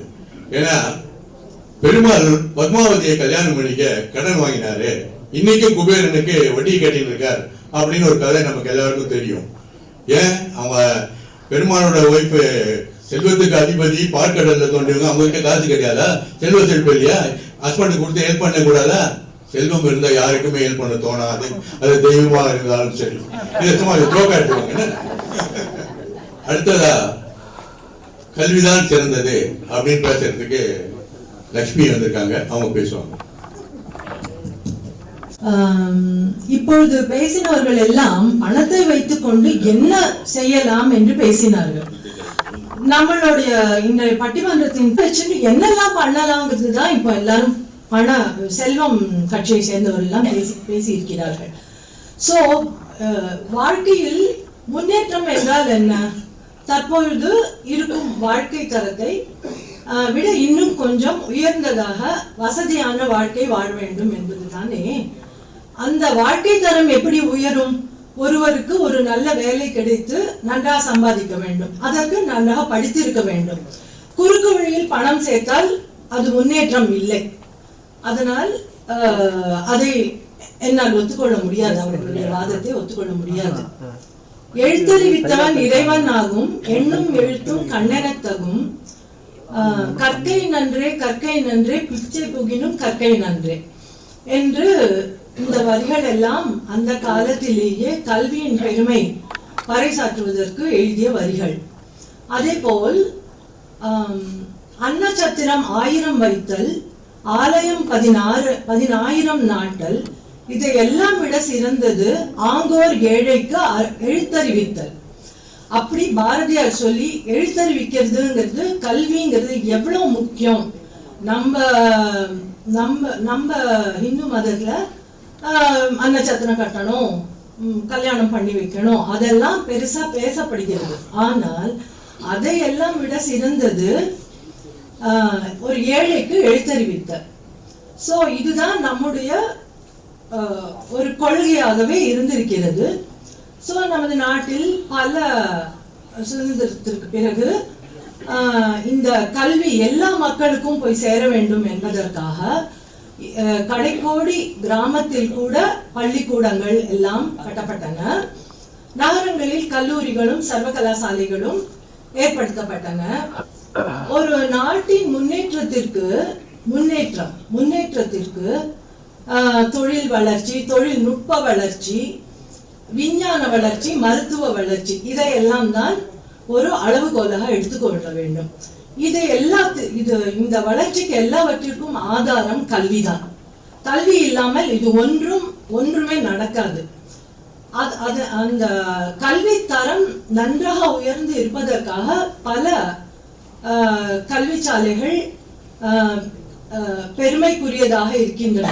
நம்முடைய நாட்டில் மட்டுமல்லாமல் ஈவன் உதாரணத்திற்கு அமெரிக்காவில் ஸ்டான்ஃபோர்ட், MIT, பெர்க்லி போன்ற ஐவி லீக் காலேஜஸ், அதுக்கப்புறம் யூகேல கேம்பிரிட்ஜ், ஆக்ஸ்போர்ட், அந்த மாதிரி யூனிவர்சிட்டிஸ் எல்லாம் அந்த யூனிவர்சிட்டிஸ்னாலேயே அந்த நாட்டிற்கு பெருமை. அதே போல நம் நாட்டிலும் IITகள், IIMகள், பிட்ஸ் பிலானி போன்ற உயர்கல்வி நிறுவனங்கள், எய்ம்ஸ் மருத்துவ கல்லூரிகள் போன்ற மருத்துவ கல்லூரிகள் எல்லாம் ஏற்படுத்தப்பட்டன. இந்த கல்வி நிறுவனங்களில் எல்லாம் ஒவ்வொரு ஆண்டும் பல தொழில்நுட்ப வல்லுநர்களையும் விஞ்ஞானிகளையும் மருத்துவர்களையும் நவீன காலத்திற்கு ஏற்ப சிறந்த பணி செய்பவர்களாக உருவாக்குகின்றனர். கூகுள் என்றால் தெரியாதவர்கள் இப்பொழுது யாருமே கிடையாது. ஈவன் ஒரு சின்ன குழந்தையோ ஒரு பாமரனோ கூட கூகுள் பத்தி தெரியும். அப்படிப்பட்ட கூகுள் நிறுவனத்தின் தலைவர் சுந்தர் பிச்சை, சத்யா நாடெல்லா, இன்ஃபோசிஸ் நிறுவனத்தின் தலைவர் திரு நாராயணமூர்த்தி, இப்பொழுது சமீப காலத்தில் ஜோஹோ நிறுவனத்தின் தலைவர் ஸ்ரீதர் வேம்பு, இவர்கள் எல்லாம் நன்றாக படித்து வெளிநாட்டிற்கு சென்று அங்கும் படித்து அந்த நாட்டிலும் நல்ல நிறுவனங்களை எல்லாம் ஏற்படுத்தி நமது நாட்டிலும் அந்த நிறுவனங்களை நிறுவி பெருமை தேடி சிறப்பாக நடத்துகிறார்கள். அவர்கள் தாங்கள் மட்டுமில்லாமல் படித்தது மட்டுமில்லாமல் பல லட்சக்கணக்கான படித்து இந்த நிறுவனங்களை ஏற்படுத்தி பல லட்சக்கணக்கான பேர்களுக்கு வேலை வாய்ப்பை ஏற்படுத்தி கொடுத்திருக்கிறார்கள். இந்த கம்ப்யூட்டர் காலத்தில் கல்வி என்பது மிகவும் எளிதாகிவிட்டது. எப்படி என்றால் யார் வேண்டுமானாலும் எப்படி வேண்டும் என்றாலும் எவ்வளவு வேண்டும் என்றாலும் படிக்கலாம். அது மிகவும் எளிதாகிவிட்டது. அதுவும் இப்பொழுது இந்த இன்ஃபர்மேஷன் டெக்னாலஜி என்று அழைக்கப்படும் தகவல் தொழில்நுட்பம் ராட்சச வேகத்தில் முன்னேறி கொண்டிருக்கிறது. குறிப்பாக data science, artificial intelligence, AI பற்றி சொன்னீர்களே, ஆர்டிஃபிஷியல் இன்டெலிஜென்ஸ், இவற்றை வைத்துக்கொண்டு வானத்தையே வில்லாக வளைத்து விடலாம் என்று சொல்லும்படி இருக்கிறது. வேடிக்கையாக சொல்ல வேண்டும் என்றால் உலகமே என் கையில் அடக்கம் என்று ஒரு செல்போனை கையில் வைத்துக்கொண்டு முழங்கிக் கொண்டிருக்கிறார்கள் நிறைய பேர். இதில் கூகுள் டாக்டர்ஸும் வாட்ஸ்அப் யூனிவர்சிட்டியும் அடக்கம். இதில் கவனிக்க வேண்டியது என்னவென்றால், இந்த மாணவர்கள் எல்லாம் படித்து முடித்துவிட்டு நல்ல வேலையில் அமர்ந்து நன்றாக செட்டில் ஆகி அவர்கள் தங்கள் பழைய ஆசிரியர்களையும் கல்லூரி பேராசிரியர்களையும் நன்றி மறக்காமல் திரும்பி வந்து அவர்களை இந்த அலும்னை அசோசியேஷன் மூலம் ரீயூனியன் என்ற படி விழா எடுத்து அவர்களுடைய ஆசிரியர்களை விழா எடுத்து கௌரவிக்கிறார்கள். சோ இது எவ்வளவு பெருமைக்குரிய விஷயம், அது எவ்வளவு உன்னதமான தொழில் என்றால், அந்த மாணவர்களுக்கு அந்த ஆசிரியர்களுக்கு செய்ய வேண்டிய கடமையை ரொம்ப விருப்பமாக செய்கிறார்கள். சோ இதுல இருந்தே தெரிகிறது. அப்புறம் இந்த 2-3 பேர் சொன்னாங்க பெண் கல்வி பற்றி. பெண் கல்வி பற்றி இப்ப நம்ம சொல்லாம இருக்கவே முடியாது. ஒரு குடும்பத்தில் ஒரு பெண் படித்தவராக இருந்தால் அந்த குடும்பமே முன்னேறும், குடும்பமே படித்தது போல் ஆகும். இந்த பள்ளிக்கூடத்திற்கு போவதற்கே பல தடைகள் இருந்த காலத்தில் அந்த தடைகளை எல்லாம் உடைத்தெறிந்து நாட்டின் முதல் பெண் மருத்துவர் என்ற புகழ்பெற்ற டாக்டர் முத்துலட்சுமி ரெட்டியை மறக்கவே முடியாது. அதற்கப்புறம் நம் நிதி அமைச்சர் நிர்மலா சீதாராமன் அவர்களை எடுத்துக்கொள்ளுங்கள். அவர்களும் ஒரு பெண் ஒரு நிதி அமைச்சராக இருந்து கொண்டு ஒரு நாட்டின் நிதி துறையை சிறப்பாக செய்து கொண்டிருக்கிறார்கள். அப்புறம் டாக்டர் சாந்தா அவர்கள் கேன்சர் ரிசர்ச் இன்ஸ்டிடியூட் அதை ஏற்படுத்தி ஒரு பெரிய தொண்டு நிறுவனமாக அது இயங்கிக் கொண்டிருக்கிறது. Last but not least Droupadi Murmu அவர்கள் நமது குடியரசு தலைவர். இப்பொழுது அவருடைய வாழ்க்கை கதையை கேட்டால், அவர் ஒரு பின்தங்கிய மாநிலமான ஒரிசா மாநிலத்தில் ஒரு சாந்தல் என்ற ட்ரைபல் பழங்குடி இனத்தில் பிறந்து வாழ்க்கையில் பல சோதனைகளை கடந்து ஒரு குடியரசு தலைவராகவே உயர்வதற்கு அவருக்கு எந்த பேக்ரவுண்டும் பெரிதாக சொல்லிக் கொள்ளும்படி ஒன்றும் இல்லை. ஆனால் அவர் இந்த அளவு ஒரு குடியரசு தலைவராக ஆகியிருக்கிறார் என்றால் அதற்கு அவருடைய படிப்பு தான் காரணம். இப்படி பல துறைகளிலும் பெண்கள் கால் பதித்து அவர்கள் செய்யாத பணிகளே இல்லை என்று சொல்லும் அளவிற்கு திறம்பட வேலை செய்து வெற்றி கொடி நாட்டிக் கொண்டிருக்கிறார்கள். அப்புறம் உலகத்துல 2 நோபல் ப்ரொஃபஷன் என்று சொல்வது 2 தொழில்களைத்தான். ஒன்று உயிர் காக்கும் மருத்துவ தொழில், இன்னொன்று வாழ்க்கையை உயர்விக்கும் ஆசிரியர் தொழில். சோ இவ்வளவு அருமை பெருமைகளை உடைய கல்வியே வாழ்க்கையில் முன்னேற்றத்திற்கு சிறந்தது என்பதில் எள்ளடமும் சந்தேகம் இல்லை. நடுவர் அவர்களுக்கும் இந்த சந்தேகம் இருக்காது என்று நம்புகிறேன். விடைபெறுகிறேன். தமிழ்நாடு அப்படிங்கறத பாரதியார் பத்தி அவங்க கோட் பண்ணும்போது இதையும் கோட் பண்ணிருக்கலாம். இன்னொன்னு, மைக்ரோசாப்ட் நிறுவனத்துல 64% நம்ம இந்தியன்ஸ் தான் ஒர்க் பண்றாங்க. அங்க அறிவு அங்க இருந்தா கூட தேவைப்பட அறிவு இந்தியாவில இருந்து அங்க போகுது. 64% மைக்ரோசாப்ட்ல இந்தியன்ஸ். ஒரு நாள் இந்த 64 பேர் 64% என்னால இங்க வேலை செய்ய முடியாதுன்னு போயிட்டாங்கன்னா மைக்ரோசாப்டே கூட்ட வேண்டிய நிலைமை தான். கல்வின்னா விதி கர்மா என்றெல்லாம் சொல்கிறோமே, அது என்ன தெரியுமா? ஒரு சின்ன உதாரணம். பொருள் செல்வத்தை இன்றைய காலகட்டத்தில் பள்ளி கல்வி கூட முடிக்காத ஒருவன் ஒரு கல்லூரியோட முதலாளி ஆறான். பள்ளி கல்வியை கூட முடிக்காத ஒருத்தன் கல்லூரி முதல்வரானா. ஆனா அவன் கல்லூரியிலேயே அவனால கிளாஸ் எடுக்க முடியாது.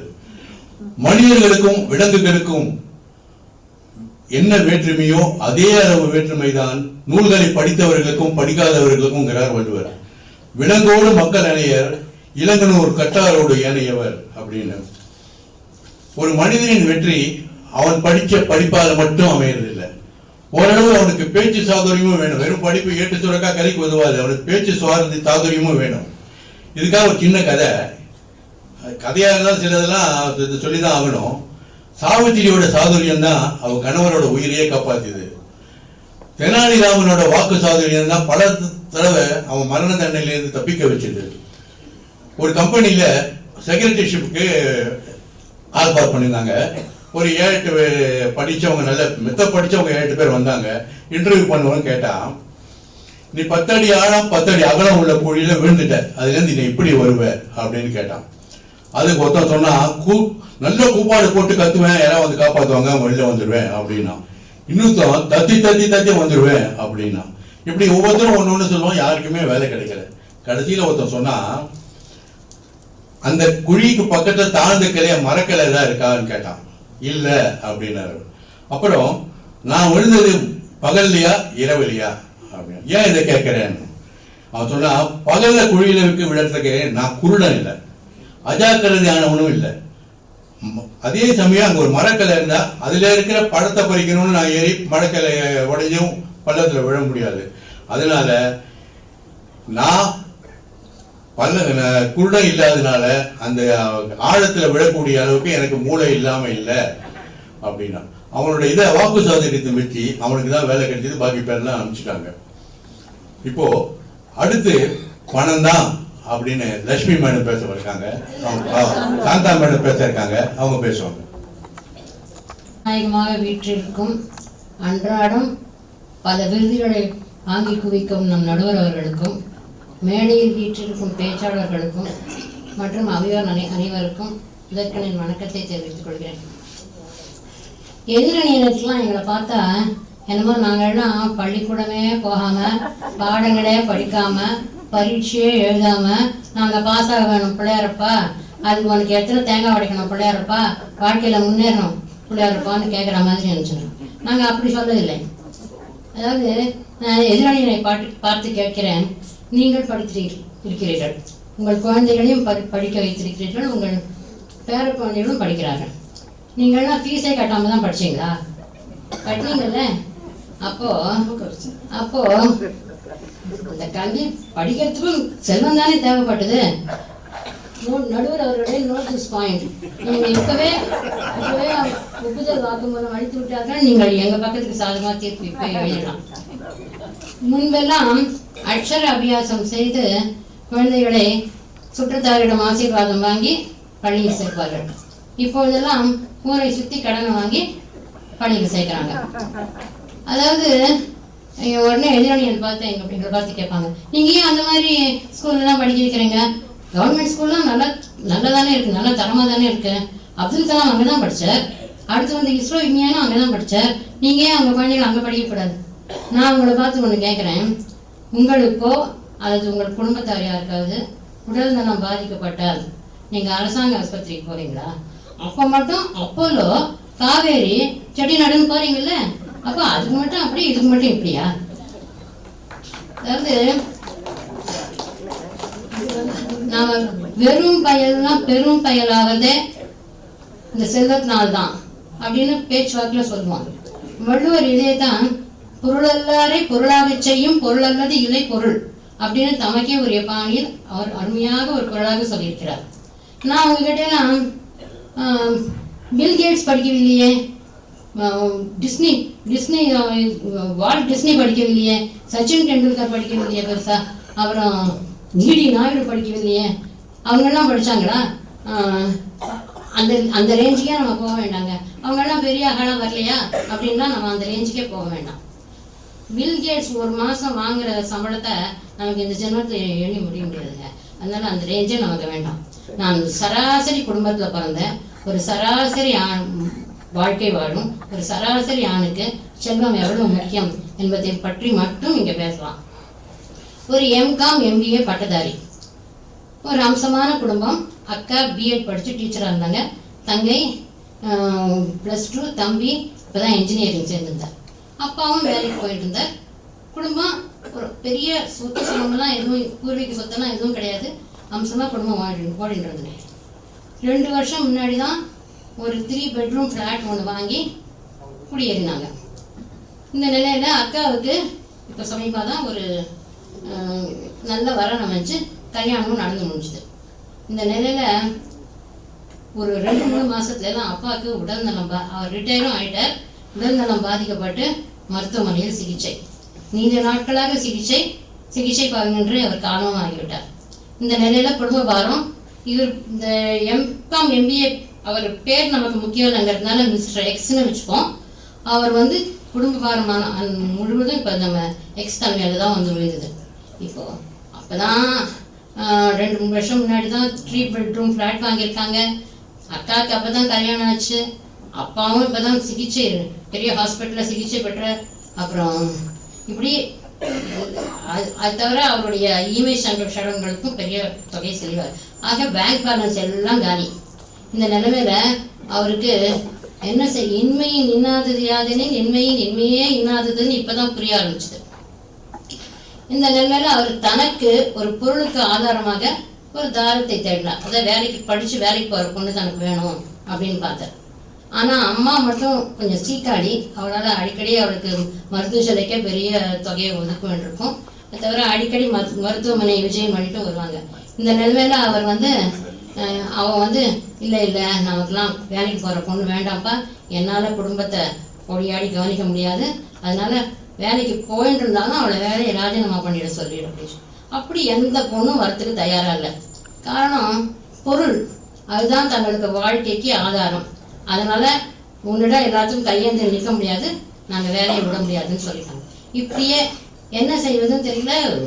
இஎம்ஐ கட்டணும், 2 தம்பி தங்கிகளை படிக்க வைக்கணும், செலவு மேல செலவு வந்துட்டே இருந்தது. இவருக்கு என்ன பண்றதுன்னு தெரியல, எப்படி குடும்பத்தை தனியா சமாளிக்கிறதுன்னு ஒன்றும் புரியல. அதாவது இதுல புதுசா ஏதாவது புதிய ஒவ்வொரு மாசமும் ஏதாவது புதிய செலவு வேற வரும். அதாவது நல்குறை என்னும் இடும்பையுள் பல்குறை துன்பங்கள் சென்றுபடும் அப்படிங்கிற மாதிரி செலவுக்கு மேல செலவு வந்துட்டு இருந்தது. இப்போ எப்பவுமே அமைதியான பையன், சாந்தமான பையன், ரொம்ப அதிர்ந்து கூட பேச மாட்டான் அப்படின்னு இருந்த பையன் இப்போ எதுக்கெடுத்தாலும் எரிஞ்சு விழுந்தார். இல்குடி பிறந்தார்க்கும் இன்மை இழிவந்த சொல் பிறக்கும் சோறு தரும். பாருங்க, பணம் படுத்துற பாட்டை பாருங்க. கையில காசு இல்லைன்னா அவனுக்கு வேண்டாத வார்த்தையெல்லாம் வாய்வார். யாராவது செலவுக்கு காசுன்னு கேட்டாலே எரிஞ்சு விழுந்துட்டார். இப்படியே 2 வருடங்கள் ஓடிவிட்டன. இந்த நிலையில் ஒருத்தர் வந்தார், ஒரு பெண்ணை பெற்றவர். அவருக்கு இவருடைய ஜாதகம் ரொம்ப அருமையா பொருந்திருக்கு அவருடைய பொண்ணுக்கு அப்படின்னு என் நண்பர் மூலமா அவங்க ஜாதகம் கிடைச்சிது. உங்க அப்பாவுக்கு அவர் ரொம்ப வேண்டப்பட்டாராம். இந்த குடும்பத்துல பொண்ணு எடுத்தா உன் பொண்ணு வாழ்க்கை நல்லா இருக்கும்பா, இங்க போய் பாரு அப்படின்னு சொன்னார். அதான் வந்தேன். எனக்கு சொத்து சுகத்துக்கு பஞ்சமே இல்லைங்க. எனக்கு ஆண்டவன் புண்ணியத்துல நான் ரொம்ப வசதியா வாழறேன். பூர்வீக சொத்தும் இருக்கு, ஊர்ல நிலப்பலம் இருக்கு, 3 பெட்ரூம் அப்பார்ட்மெண்ட் 2 ஒரே காம்ப்ளெக்ஸ்ல இருக்கு. இதை தவிர சில நகரங்களையும் வரதட்சணையா கொடுக்கறதுக்கு அவராகவே முன் வந்தார். அப்புறம் நகை நட்டு பாத்திரம் பண்ண எல்லாம் நீங்க எதிர்பார்க்கறதுக்கு மேலேயும் நான் செய்வேன். கூடவே ஒரு BMW கார் வேற. அவ்வளவுதான். அப்போ விழுந்தவர் தான் நம்ம ஆடு. இன்னி வரைக்கும் எழுந்துட்டே இல்லையே. அதனால காரணம் என்ன? டப்பு.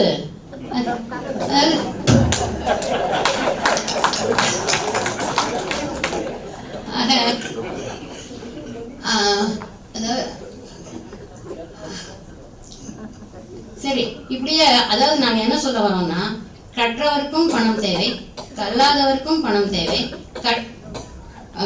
கற்கவும் பணம் தேவை. எல்லாத்துக்கும் அடிப்படை தேவை இந்த பணம் தான். ஆக நான் சொன்னதாவது ஒரு அதாவது அவருக்கு வந்து தான் ஒரு எம்காம் எம்பிஏ, அந்த பொண்ணு வெறும் SSLC தான். இதெல்லாம் ஒரு விஷயமாவே படலைங்க. அதாவது இதெல்லாம் ஒரு கௌரவ கல்ச்சராகவே அவர் நினைக்கல.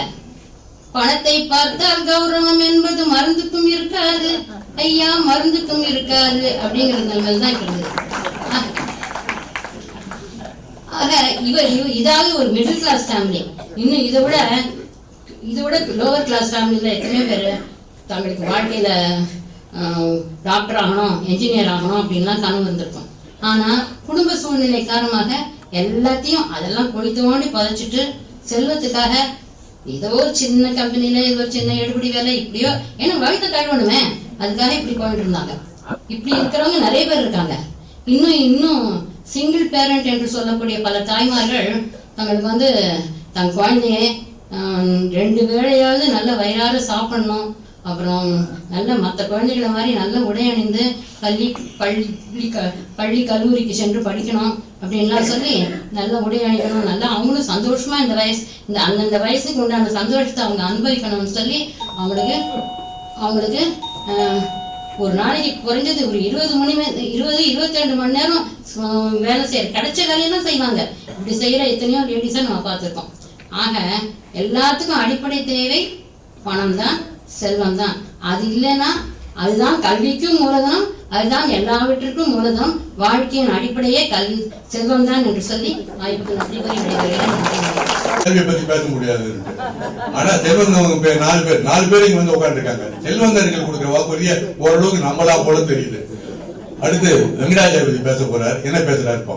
இந்த பட்டிமன்றத்தில் பேச வந்திருக்கும் பேச்சாளர் பெருமக்களே, சேரரை சேர்ந்தவர்களே, சோழனின் சொந்தக்காரர்களே, பாண்டியனின் பரம்பரையினரே, உங்கள் அனைவருக்கும் முதற்கண் என்னுடைய அன்பு கலந்த வணக்கத்தை தெரிவித்துக் கொள்கிறேன். நம்ம பட்டிமன்றத்தின் தலைப்பை நம்ம சரியா கவனிக்கலன்னு நினைக்கிறேன். அதை நடுவர் அவர்களே, எனக்கு ஒரு உண்மை தெரிஞ்சாகணும். பட்டிமன்ற தலைப்பு என்ன? ஒருவரது வாழ்க்கையில் முன்னேற பெரிதும் உதவுவது செல்வமா கல்வியா? செல்வம் என்பது எதை சொல்வார்கள் சொல்லுங்க சார்? கல்வி செல்வம், மக்கள் செல்வம், பொருட்செல்வம், எல்லா செல்வங்கள் சொல்லுவாங்க, நிறைய இருக்கு. சோ இந்த செல்வத்துக்குள்ளேயே இந்த கல்வி செல்லம் அடங்கி போகுது. அப்ப நாங்க ஜெயிச்ச மாதிரி தானே அர்த்தம்? உண்மையை சொல்லிக்கிறீங்க, நான் வேற ஒன்றும் சொல்லிட்டேன். செல்வம் என்பது அந்த செல்வத்துக்குள்ளே கல்வி செல்லம் அடங்கி போகும்போது அப்புறம் மீதி பத்தி பேச வேண்டிய அவசியமே கிடையாது. அப்புறம் சொன்னாங்க அப்துல் கலாம். உண்மை, அப்துல் கலாம் நானே சொல்லலாம், அவங்க சொல்லிட்டாங்க. அதுதான் ஆச்சு. அப்துல் கலாம் எப்படி படிச்சாருங்க?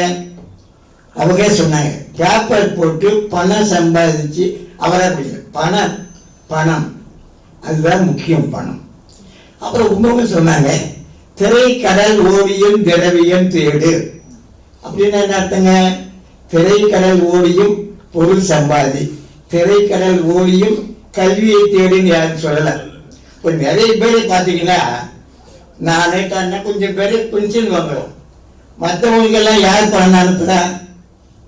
துபாயிலிருந்து பணம் வருது, அமெரிக்காவிலிருந்து டாலர் வருது, யூகேலேருந்து வருது, பவுண்டு வருது, இப்படி வருது. எதை வருது? அவங்க பிள்ளைங்க அங்க போய் சம்பாதிச்சு அனுப்புறாங்க, படிச்சு இல்ல. ஈவன் அப்படியே சொன்னாங்க, படிக்க போனா கூட வச்சுங்க சார், கொஞ்சம் பேர் படிக்க போறாங்க. படிக்க போகும்போது என்ன பண்றாங்க? பார்ட் டைம் ஜாப் செய்யறாங்க.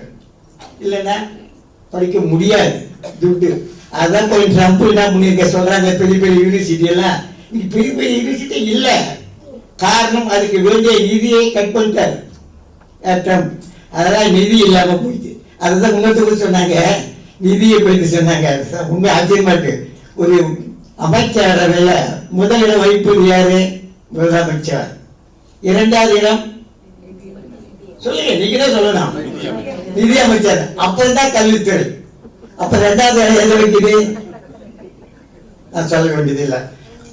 உணர்ச்சிங்க சொன்னார், கரெக்டா சொல்ற. நான் சொல்லுங்க, பணம் பந்தியிலே, குணம் குப்பையிலே.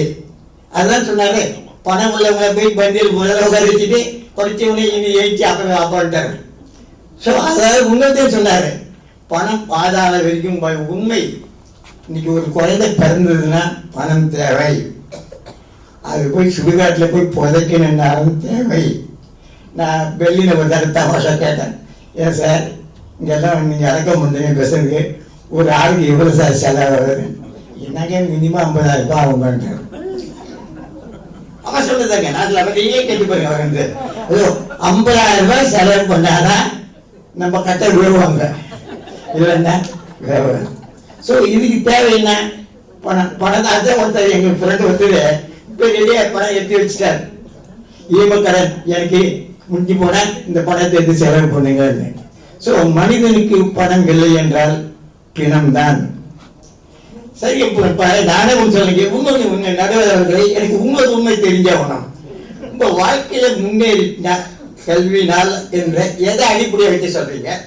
ஒருத்தர் வாழ்க்கையில பணத்தினால் செல்வத்தினால் முன்னேறி விட்டான் என்று எதை அடிப்படையாக வச்சு சொல்றீங்க? எது அளவுகோல் என்ன? ஒரு பிஹெச்டினா பிஹெச்டி இன்ஜினியரிங், நான் வாழ்க்கையில் முன்னேறி விட்டேனா? இன்னொருத்தர் 10 கோடி வச்சிருக்காரு, அவர்களுக்கு முன்னேறி விட்டாரா? எது அளவுகோல்? எங்க நடுவர்களே அதான் நீங்க தான் சொல்லணும். சோ இது பற்றி அளவுகோல் என்ன? நான் பிஹெச்டி ஒண்ணு இல்லைங்க, உதாரணத்துக்கு சொல்லுங்க. நானே 69ல பி கிண்டி காலேஜில் மிடியல், அதாவது எலக்ட்ரிக்கல் இன்ஜினியரிங்.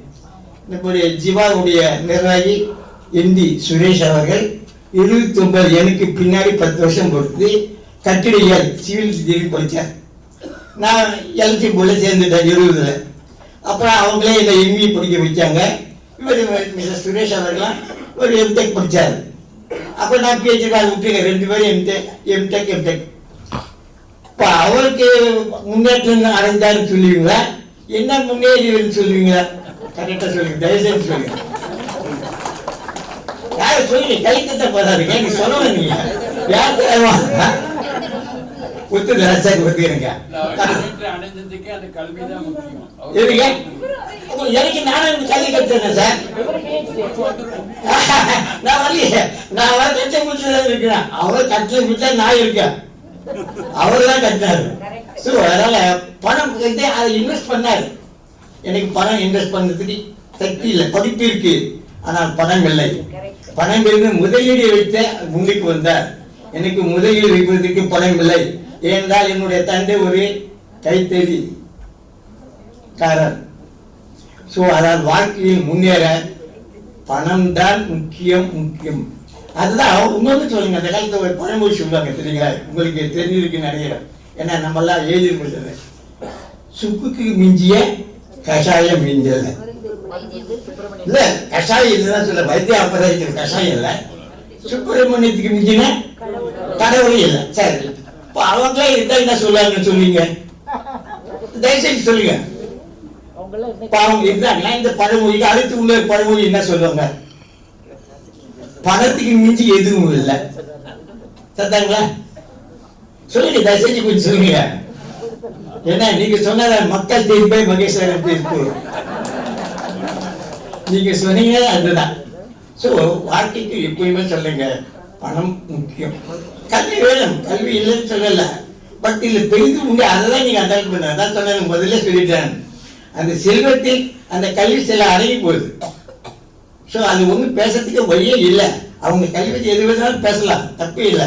நானும் உதாரணம் சொல்லி ஒரே ஒரு தான் சொல்லியிருக்கேன். உங்களுக்கு எல்லாருக்கும் தெரியும், எம்பேட்டி தியாகராஜ பகவதன். அவர் எப்படிங்க திருச்சியில் போகும்போது வெள்ளை குதிரையில போவாராம். எல்லாரும் அப்படியே அசந்து பார்ப்பாங்களாம். அது நிறைய பேர் கேள்விப்பட்டிருக்கீங்க நீங்க இல்லைங்களா? அவரை கடைசி காலம் எதை கேஸ் அப்படின்னாங்க, நிறைய பணம். கடைசி காலத்தில் அவர் எப்படி இருந்தார் தெரியுங்களா உங்களுக்கு? எழும்பூர் ரயில்வே ஸ்டேஷன்ல ஒரு பெஞ்சில் உட்கார்ந்து இருந்தாரு, யாருமே பார்க்கறதுக்கு ஆள் கிடையாது. அது அப்ப எதை காட்டுறது?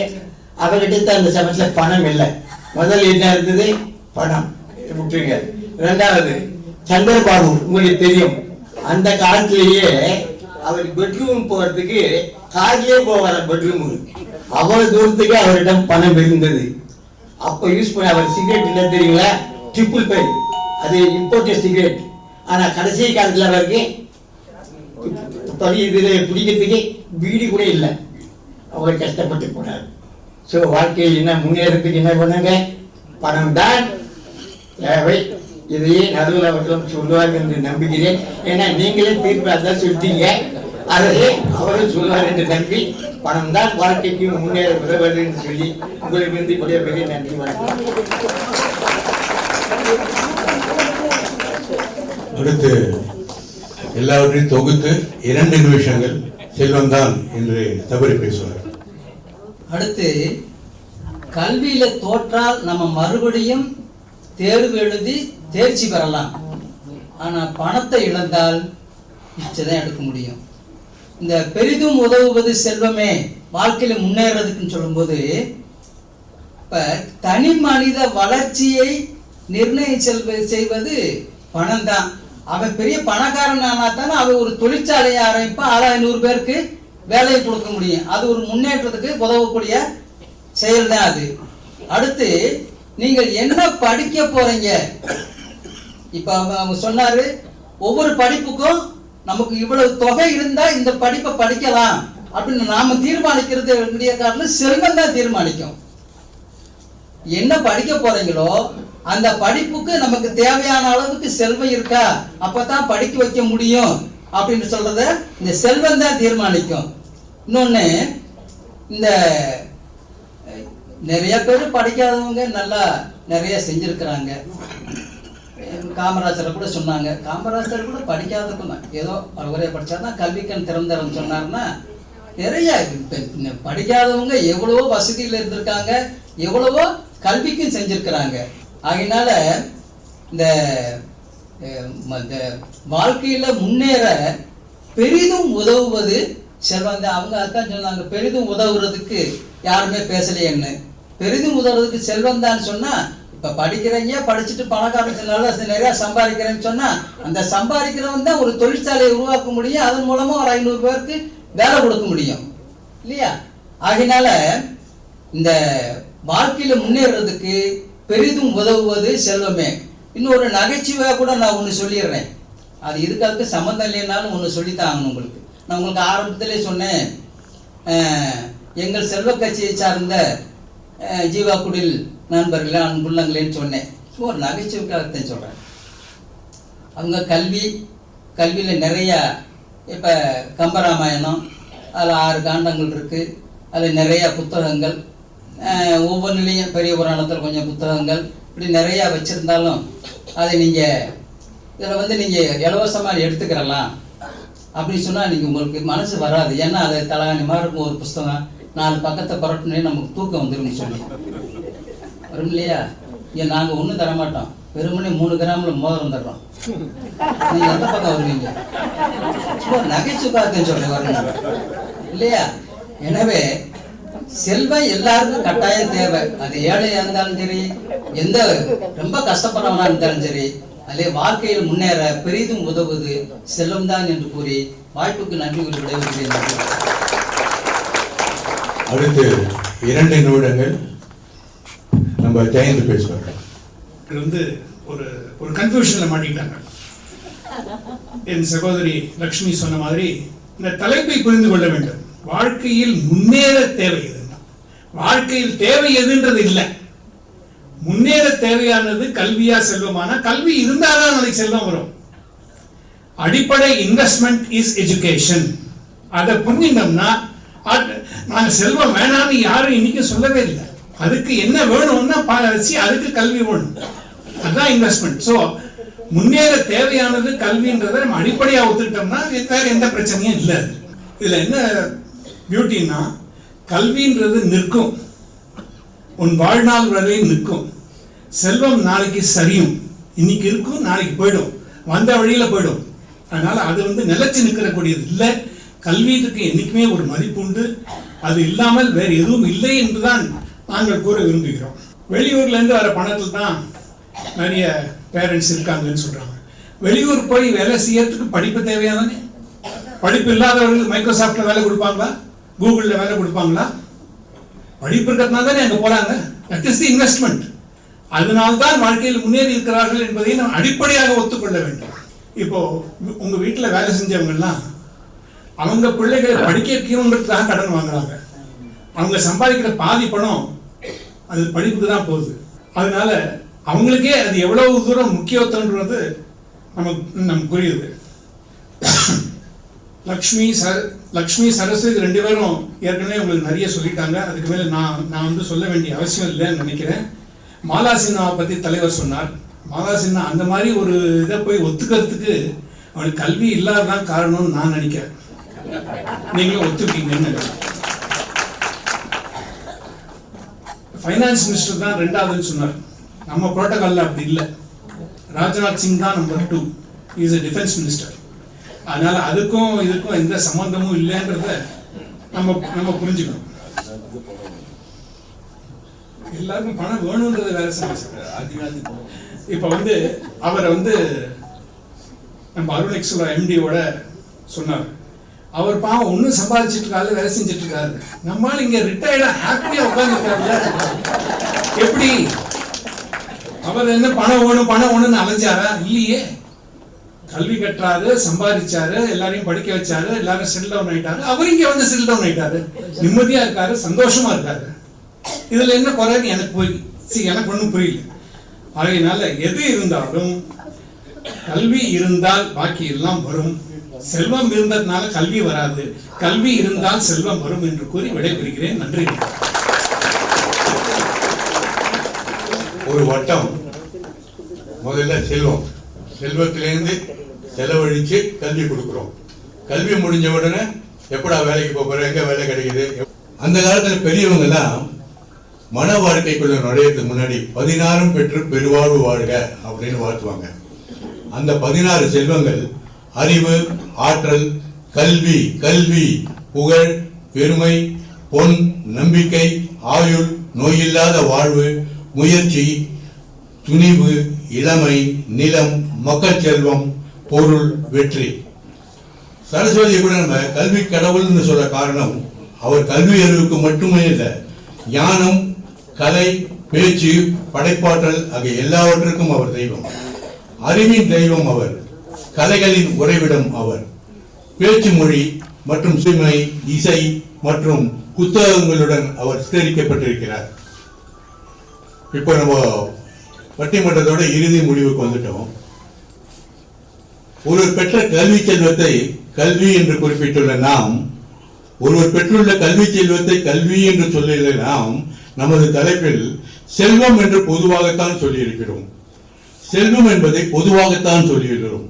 செல்வத்துள் செல்வம் செவி செல்வம், அச்செல்வம் செல்வத்துள் எல்லாம் தலை அப்படின்னு வள்ளுவர் சொல்லியிருக்கார். செல்வத்துள்ளார் தலை செவி செல்வம், காது வழியா கேட்டு அறிவு பெறுறது. அடுத்தது அதே வள்ளுவர் என்ன சொல்றார், கேடில் விழி செல்வம் கல்வி ஒருவருக்கு மாடல்ல மற்ற யாவை. அதாவது கல்வி ஒன்றுதான் அறிவு செல்வம், பாக்கியெல்லாம் செல்வம் இல்லை அப்படின்னு அதே வள்ளுவர் சொல்றாரு. அதோட மட்டும் அவர் சொல்லல, இன்னொரு அதிகாரத்தில் சொல்றார், பொருள் இல்லாருக்கு உலகம் இல்லை அப்படின்னு வள்ளுவரே மாத்தி தான் சொல்லிட்டு இருக்காரு. அதனால கல்வி செல்வம், அறிவு செல்வம், பொருள் செல்வம் எல்லாமே ஒத்துணை ஒண்ணு சேர்ந்துதான் இருக்கு. கல்வி அறிவு இருந்தும் செய்யும் தொழிலில் திறமை இல்லாம இருந்தா அந்த திறமை ஒரு செல்வம். கல்வி அறிவு திறமை இருக்கு, ஆனா சரியான வாய்ப்பு கிடைக்கல. எத்தனையோ பேர் படிச்சுட்டு வேலை கிடைக்காம 5000 ரூபாய்க்கு 10,000 ரூபாய்க்கு வேலை கிடைக்காங்க. அதனால கல்வி இருக்கு, திறமை இருக்கு, வாய்ப்பு இல்லை. அந்த வாய்ப்பு செல்வம் வேண்டும். கல்வி இருக்கு, திறமை இருக்கு, வாய்ப்பு இருக்கு, ஆனா நான் சும்மா தான் உட்காந்துருப்பேன். உழைப்பு செல்வம் வேணும். கல்வி, அறிவு, வாய்ப்பு, உழைப்பு எல்லா செல்வங்களும் வேணும். இப்ப எல்லாம் இருந்தால்தான் கடைசியில் கொஞ்சம் அதிர்ஷ்டங்கிற செல்வம் வேணும். இந்த எல்லாம் இருந்தா வாழ்க்கையில நல்ல பெரிதும் முன்னேறலாம். இவை அனைத்து செல்வங்களிலும் பொருள் செல்வம் மட்டும் செல்வம் அல்ல, பொருள் செல்வம் மட்டும் செல்வம் அல்ல. அறிவு, ஆரோக்கியம், நல்ல குணம், ஒழுக்கம், நேர்மை, உழைப்பு, திறமை, கல்வி அறிவு ஆகிய எல்லாவற்றுடன் கொஞ்சம் பொருள் செல்வமும் சேர்ந்தால்தான் வாழ்க்கையில் பெரிதும் முன்னேற நமக்கு அது பயன்படுவதாக இருக்கும். ஆகவே செல்வம் என்பது மக்கள் செல்வமும் உண்டு, உழைப்பு செல்வமும் உண்டு, திறமை செல்வமும் உண்டு, கல்வி அறிவும் உண்டு, அறிவும் உண்டு, ஆரோக்கியமும் உண்டு. இவை எல்லாம் சேர்ந்துதான் செல்வம். வாழ்க்கையில் முன்னேற நமக்கு இந்த செல்வங்கள் அனைத்தும் முக்கியம் என்று கூறி விடைபெறுகிறேன். நன்றி. முட்டை வந்துச்சா, முட்டையில இருந்து கோழி வந்துச்சா? எதுல இருந்து? அதே மாதிரி கதையை முடிச்சு விட்டுட்டாங்க. நானும் எதிர்பார்த்த ஒரு பட்டிமன்றம் ரொம்ப காரசாரமா விவாதிச்சு சண்டை போட்டு வெட்டு குத்தெல்லாம் நடக்கும்னு பார்த்தா 2 பேரும் பேசி வச்சுட்டு வந்தது மாதிரி வந்து உட்கார்ந்து அருமையா சமரசமா பேசி, என்னைய பத்தி தாக்க கூடாது, நான் உன்னைய பத்தி தாக்க மாட்டேன், 2 பேரும் நியூட்ரலா போயிடணும் அப்படின்னு சொல்லிட்டு மிக அருமையாக யார் மனசையும் புஷ்படாதபடி மிக அருமையா பட்டிமன்றம்னாலே கேட்கறதுக்கு கருத்துக்கள் அதான் ரொம்ப முக்கியம். நம்முடைய நான் சொன்ன பல கதைகளை கூட இங்க ஞாபகப்படுத்தினாங்க. அதெல்லாமே திருப்பியும் நமக்கு கேட்கறதுக்கு ரொம்ப ஆனந்தமா தான் இருந்துச்சு. அந்த அளவுக்கு இவ்வளவு பேர் வந்து சிறப்பாக இந்த பட்டிமன்றத்தை கண்டுகளித்தமைக்கு ஜீவாவாசிகள் அனைவருக்கும் மனமார்ந்த நன்றியை பாராட்டுகளை நான் தெரிவித்துக் கொள்கிறேன். இந்த பட்டிமன்றத்திற்கு நடுவராக அமர்ந்து அருமையான ஒரு தீர்ப்பை வழங்கிய திரு டிவி ராதாகிருஷ்ணன் அவர்களுக்கு ஜீவாவாசிகள் அனைவர் சார்பாகவும் பலத்த கைதட்டலோடு எனது நன்றியையும் பாராட்டுகளையும் தெரிவித்துக் கொள்கிறேன். கல்வி என்ற அணியினை மிக திறமையாக வழிநடத்திய திரு ஜெயந்த் அவர்களுக்கும் அவர்களோடு இணைந்து திரு வி லட்சுமி திருமதி அருணா அவர்கள் சிறப்பாக உரையாற்றினார்கள். அவர்களுக்கும் மனமார்ந்த நன்றியும் பாராட்டுகளும். அடுத்ததாக செல்வம் என்ற அந்த அணியினை மிக சிறப்பாக வழிநடத்திய திரு சௌரிமலை அவர்களுக்கும் டாக்டர் கண்ணன் அவர்களுக்கும் திருமதி சாந்தா ராமசாமி அவர்களுக்கும் திரு வெங்கடாசனபதி அவர்களுக்கும் மனமார்ந்த நன்றியை பாராட்டுகள் தினத்தில் நான் தெரியப்படுத்திக் கொள்கின்றேன். புதியவர்களும் இந்த பட்டிமன்றத்தில் ஏற்கனவே பேசினாங்க. சிறப்பாக நம்ம இன்னும் சில பேரை நம்மளால அடையாளம் காண முடிஞ்சிச்சு. இனி வரக்கூடிய பட்டிமன்றங்கள்ல நீங்க புதியவர்கள் நிறைய பேர் பேசணும். அப்பதான் நியூ ஃபேசஸ் வந்தாதான் இன்னும் கொஞ்சம் எனர்ஜெட்டிக்கா இருக்கும். அடுத்ததாக இன்னும் பட்டிமன்றங்கள் நமக்கு இருக்குது. இன்னும் 3 மாசத்துக்கு ஒரு தடவை ஒரு பட்டிமன்றம் நம்ம பிளான் பண்ணியிருக்கோம். அதுக்கு புதியவர்கள் வாங்க, புதியவர்கள் பேசுங்க, ரொம்ப சிறப்பாக இருக்கும். இந்த நிகழ்ச்சி அருமையாக கண்டுகளித்த உங்கள் அனைவருக்கும் மீண்டும் ஒரு முறை நன்றியை தெரிவித்துக் கொள்கிறேன். நாளைக்கு பாத்தீங்கன்னா ஸ்டாஃபுக்கு நாம போகி பஜார் அப்படின்னு சொல்லிட்டு வச்சிருக்கோம் 3 to 5. அதுல உங்களுடைய இது ஒண்ணுமே இல்லை, நீங்க அதை பார்த்துட்டு போகலாம் என்ன பண்றாங்கன்னு. முழுக்க ஃபெசிலிட்டி ஸ்டாஃபுக்கான சேல். அந்த நிகழ்ச்சிக்கு அந்த ஏற்பாட்டாளர்களுக்கும் இந்த வேலையில நான் ரொம்ப சிறப்பான நன்றியை நான் தெரிவிச்சுக்கிறேன். அந்த நிகழ்ச்சி ஆரம்பிக்கிறதுக்கு முன்னாடியே அது மாதிரி பொருள் கொடுத்து உதவிய உங்களோட வீடுகள்ல தேவையற்ற பொருட்கள் என்று இருந்த நிறைய தேவையான பொருட்களை கொடுத்திருக்கிறீங்க. அதான் நான் நினைச்சேன் இதெல்லாம் தேவையற்ற பொருட்கள் சொல்லிட்டு எல்லாத்தையும் எல்லாத்தையும் கொண்டு கொடுத்துருவாங்கன்னு பார்த்தா நிறைய பாத்தீங்கன்னா இது வரைக்குமே யூஸே பண்ணாத ஹேண்ட்பேக், யூஸே பண்ணாத சூட்கேஸ், சீலே பிரிக்காத வாட்ச், யூஸே பண்ணாத குக்கர் அப்படின்னு சொல்லிட்டு நிறைய பொருட்கள் வந்திருக்கு. ரொம்ப நன்றி உங்களுடைய இந்த நல்ல மனதிற்கு. நம்முடைய ப்ரோக்ராம்ல ஒரு சின்ன சேஞ்ச், பல்சுவை விருந்து அப்படின்னு நிறைய பேர் கேட்டாங்க. பல்சுவை விருந்துன்னு போட்டிருக்கீங்க, சாப்பாடான்னு. கண்டிப்பாக சாப்பாடு இல்ல.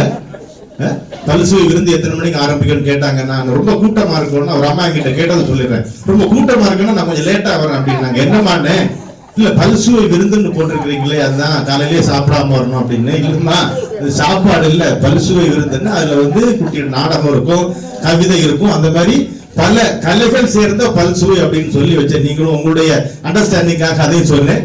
அது 14ஆம் தேதி நம்ம ராகினி நம்முடைய மியூசிக்கல் ஈவெண்ட் 16 வச்சிருந்தோம். நம்ம அது ஒண்ணும் இல்ல, 12, 14, 16 அப்படின்னு. 16 அன்னைக்கு பிரதோஷம், மார்கழி மாசத்துல வரக்கூடிய பிரதோஷம் ரொம்ப விசேஷம் அப்படின்னு சொல்றாங்க. அதனால அந்த ப்ரோக்ராம் ஒரு நாளைக்கு முன்னாடி வந்துருது. 15ஆம் தேதி பொங்கல் அன்னைக்கு. பொங்கல் அன்னைக்கு உங்களுக்கு கொஞ்சம் களைப்பா தான் இருக்கும். காலையில அங்க உரையெல்லாம் அடிக்க வேண்டி இருக்கு. அதை முடிச்சுட்டு மத்தியானம் ஒரு நல்ல சாப்பாடு சாப்பிட்டுட்டு குட்டியா ஒரு தூக்கம் போட்டு 5 மணிக்கு எல்லாரும் ராகினிக்கு வந்துடும். அதனால ராகினியை முந்தின நாளைக்கு நான் மாத்தி இருக்கேன். அதுக்கான போஸ்டர் இன்னும் போடல. 17 சனிக்கிழமை தள்ளி போயிடுது. அதனாலதான் முன்னாடியே வச்சிடலாம் அப்படின்னு சொல்லிட்டு. பொங்கல் அன்னைக்கு பரவாயில்ல, ரொம்ப சிறப்பா இருக்கு. ஜோரா டிசைட் பண்ணியாச்சு. அதனாலதான் வேற ஒன்றும் இல்லை. சரிங்களா?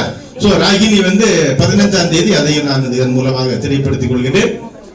சோ ரொம்ப நல்லா போச்சு. மீண்டும் ஒரு முறை அனைவருக்கும் நன்றியும் பாராட்டுகளும்.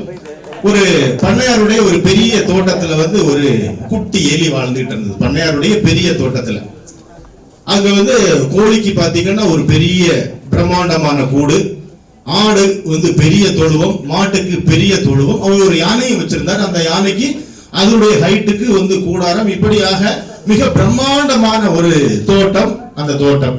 அப்ப இந்த குட்டி எலிக்கு ஒரே சந்தேகம் என்னன்னா, நாம மட்டும் இத்தனோண்டு வலைக்குள்ள போய் உட்கார்ந்து இருக்கிறோம், இவர்கள் எல்லாம் ரொம்ப விசாலமாக ரொம்ப பறந்து விரிந்த இடத்துல விளையாடுறாங்களே, ரொம்ப ஜாலியா இருக்கிறாங்களே, துள்ளி குதிக்கிறாங்க, நம்மளால அப்படி முடியலையே, நாம வலைக்குள்ள போய் உட்கார்ந்து இருக்கிறோம்.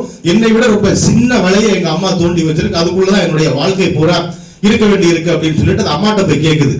அது அம்மா அப்ப சொல்லுது, அதனுடைய அர்த்தம் வெகு சில நாட்களில் உனக்கு புரியும், நான் எதுவும் சொல்லி தர வேண்டாம் அப்படின்றாங்க. என்ன இதனுடைய அர்த்தம்? வெகு சில நாட்களில் உனக்கு புரியும், அதனால நீங்களுடைய வாழ்க்கையை அப்படியே நீ போயிட்டே இரு, உனக்கு புரியும் அப்படின்னு. ஒரு நாளைக்கு இது விளையாடிட்டே இருக்கும்போது என்ன ஆகுதுன்னு சொன்னா, ஒரு பூனை இந்த எலியை பார்த்துருது. ஒரு பூனை இந்த எலியை பார்த்துருது. பூனை எலியை பார்த்ததுமே என்ன ஆகுதுன்னு சொன்னா, இத துரத்த ஆரம்பிக்குது. இது ஒரு இடமா ஓடுது. அந்த பூனை விடவே இல்லை. கடைசியாக இந்த வலைக்குள்ள போய் எலி தன்னுடைய வீட்டுக்குள்ள போய் நுழைஞ்சிருது. பூனை வந்து வெளியில இப்படி உட்கார்ந்து பார்த்துட்டே இருக்குது. பூனையால் அந்த வலைக்குள்ள போக முடியாது. அம்மா உள்ள உட்கார்ந்துருக்குது, என்னன்னு கேக்குது. இந்த மாதிரி பூனை என்னை துரத்திட்டு வந்தது, நான் வந்து நம்ம வலைக்குள்ள வந்துட்டேன் அப்படின்னு. அப்போது அம்மா சொல்லுது, நீ அன்னைக்கு கேட்டதில்ல ஒரு கேள்வி, அதனுடைய அர்த்தம் இதுதான். அதனுடைய அர்த்தம் இதுதான். ஒவ்வொருவருடைய வாழ்க்கைக்கும் ஒரு அர்த்தம் இருக்கிறது. ஒவ்வொருவரும் ஒவ்வொரு இடத்தில் நீங்கள் ஏன் உட்கார்ந்திருக்கிறீர்கள் என்றால் அதற்கான ஒரு அர்த்தம் இருக்கிறது. கடவுள் உங்களுக்கு ஒரு விதமான ஒரு கஷ்டத்தை கொடுக்கிறார், நீங்க கடவுளை நொந்து கொள்ளக்கூடாது. அவர் ஏதோ தர வேண்டிய ஒன்றை நம்மை காப்பாற்றி நமக்கு சின்னதாக ஒரு கஷ்டத்தை கொடுத்திருக்கிறார். நீங்கள் அனைவரும் இங்கே வந்து உட்கார்ந்திருக்கிறீர்கள் என்றால் அதற்கு பின்னாலும் ஒரு பெரிய காரியம் இருக்கிறது. எல்லாம் விதிப்படிதான் நடக்கும். அவர் அனைத்தையும் தெளிவாக தான் வழிநடத்துவார். அதுல எந்த விதமான சந்தேகமும் இல்லை. எப்படி எலிக்கு சிறிய வலை தோண்டி நீ அதற்குள்ள உட்கார்ந்திருக்கணும், அப்பதான் உன்னுடைய உயிரை பூனை போன்ற விலங்கினமிருந்து நீ காப்பாற்றிக் கொள்ள முடியும் என்ற படிப்பினையை கொடுத்து அதற்கு வந்து பெரிய வலை தோண்டி அதுல உட்காராம சின்ன இதை அந்த கடவுள் கொடுத்தாரோ அதே தான் அவர் நம்ம ஒவ்வொருவருக்கும் செஞ்சிருக்கின்றார். நம்மளை எல்லாம் வந்து அவர் சிறப்பாக வழிநடத்துறார். எந்த விதமான சந்தேகமும் இல்லை. ஆக நம்முடைய வாழ்க்கையில் நடக்கக்கூடிய எல்லா நிகழ்வுகளும் அவருடைய ஒரு பிராயச்சித்தத்தின்படிதான் நடக்கிறது.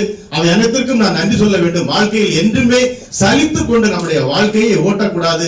இந்த கதையின் மூலம் நீங்கள் தெரிந்து கொள்ளக்கூடிய ஒரு மிகச் சிறிய ஒரு கருத்து, ஆனால் வாழ்க்கையினுடைய ஒரு பெரிய பாடம் இதுதான். நாம் அனைவரும் உட்கார்ந்திருக்கக்கூடிய இடத்தில் மிக ஏன் உட்கார்ந்திருக்கிறோம் என்றால் வந்து அதை விட பெரிய இடத்தில் நீங்கள் போயிருக்கிறீர்கள் என்றால் மிக கடுமையான சோதனைகளை நீங்கள் சந்திக்க வேண்டி இருக்கும். அந்த ஒரு காரணத்திற்காக தான் அவரவர் இருக்கின்ற இடத்தில் நாம் சௌக்கியமாக இருக்கிறோம், நம்முடைய நிம்மதியாக வாழ்வோம், எப்பவும் நாம் சந்தோஷமாக இருந்தோம் என்றால் நம்முடைய வாழ்க்கை மிக சிறப்பாக இருக்கும். இந்த இரவு இனி இரவாகட்டும். மீண்டும் மற்றும் இரவில் சந்திப்போம். நன்றி, வணக்கம். கதைகள் சொல்வதில் சிறந்த கதை சொல்லி பெர்லின் என்று தீர்ப்பளிக்கிறேன்.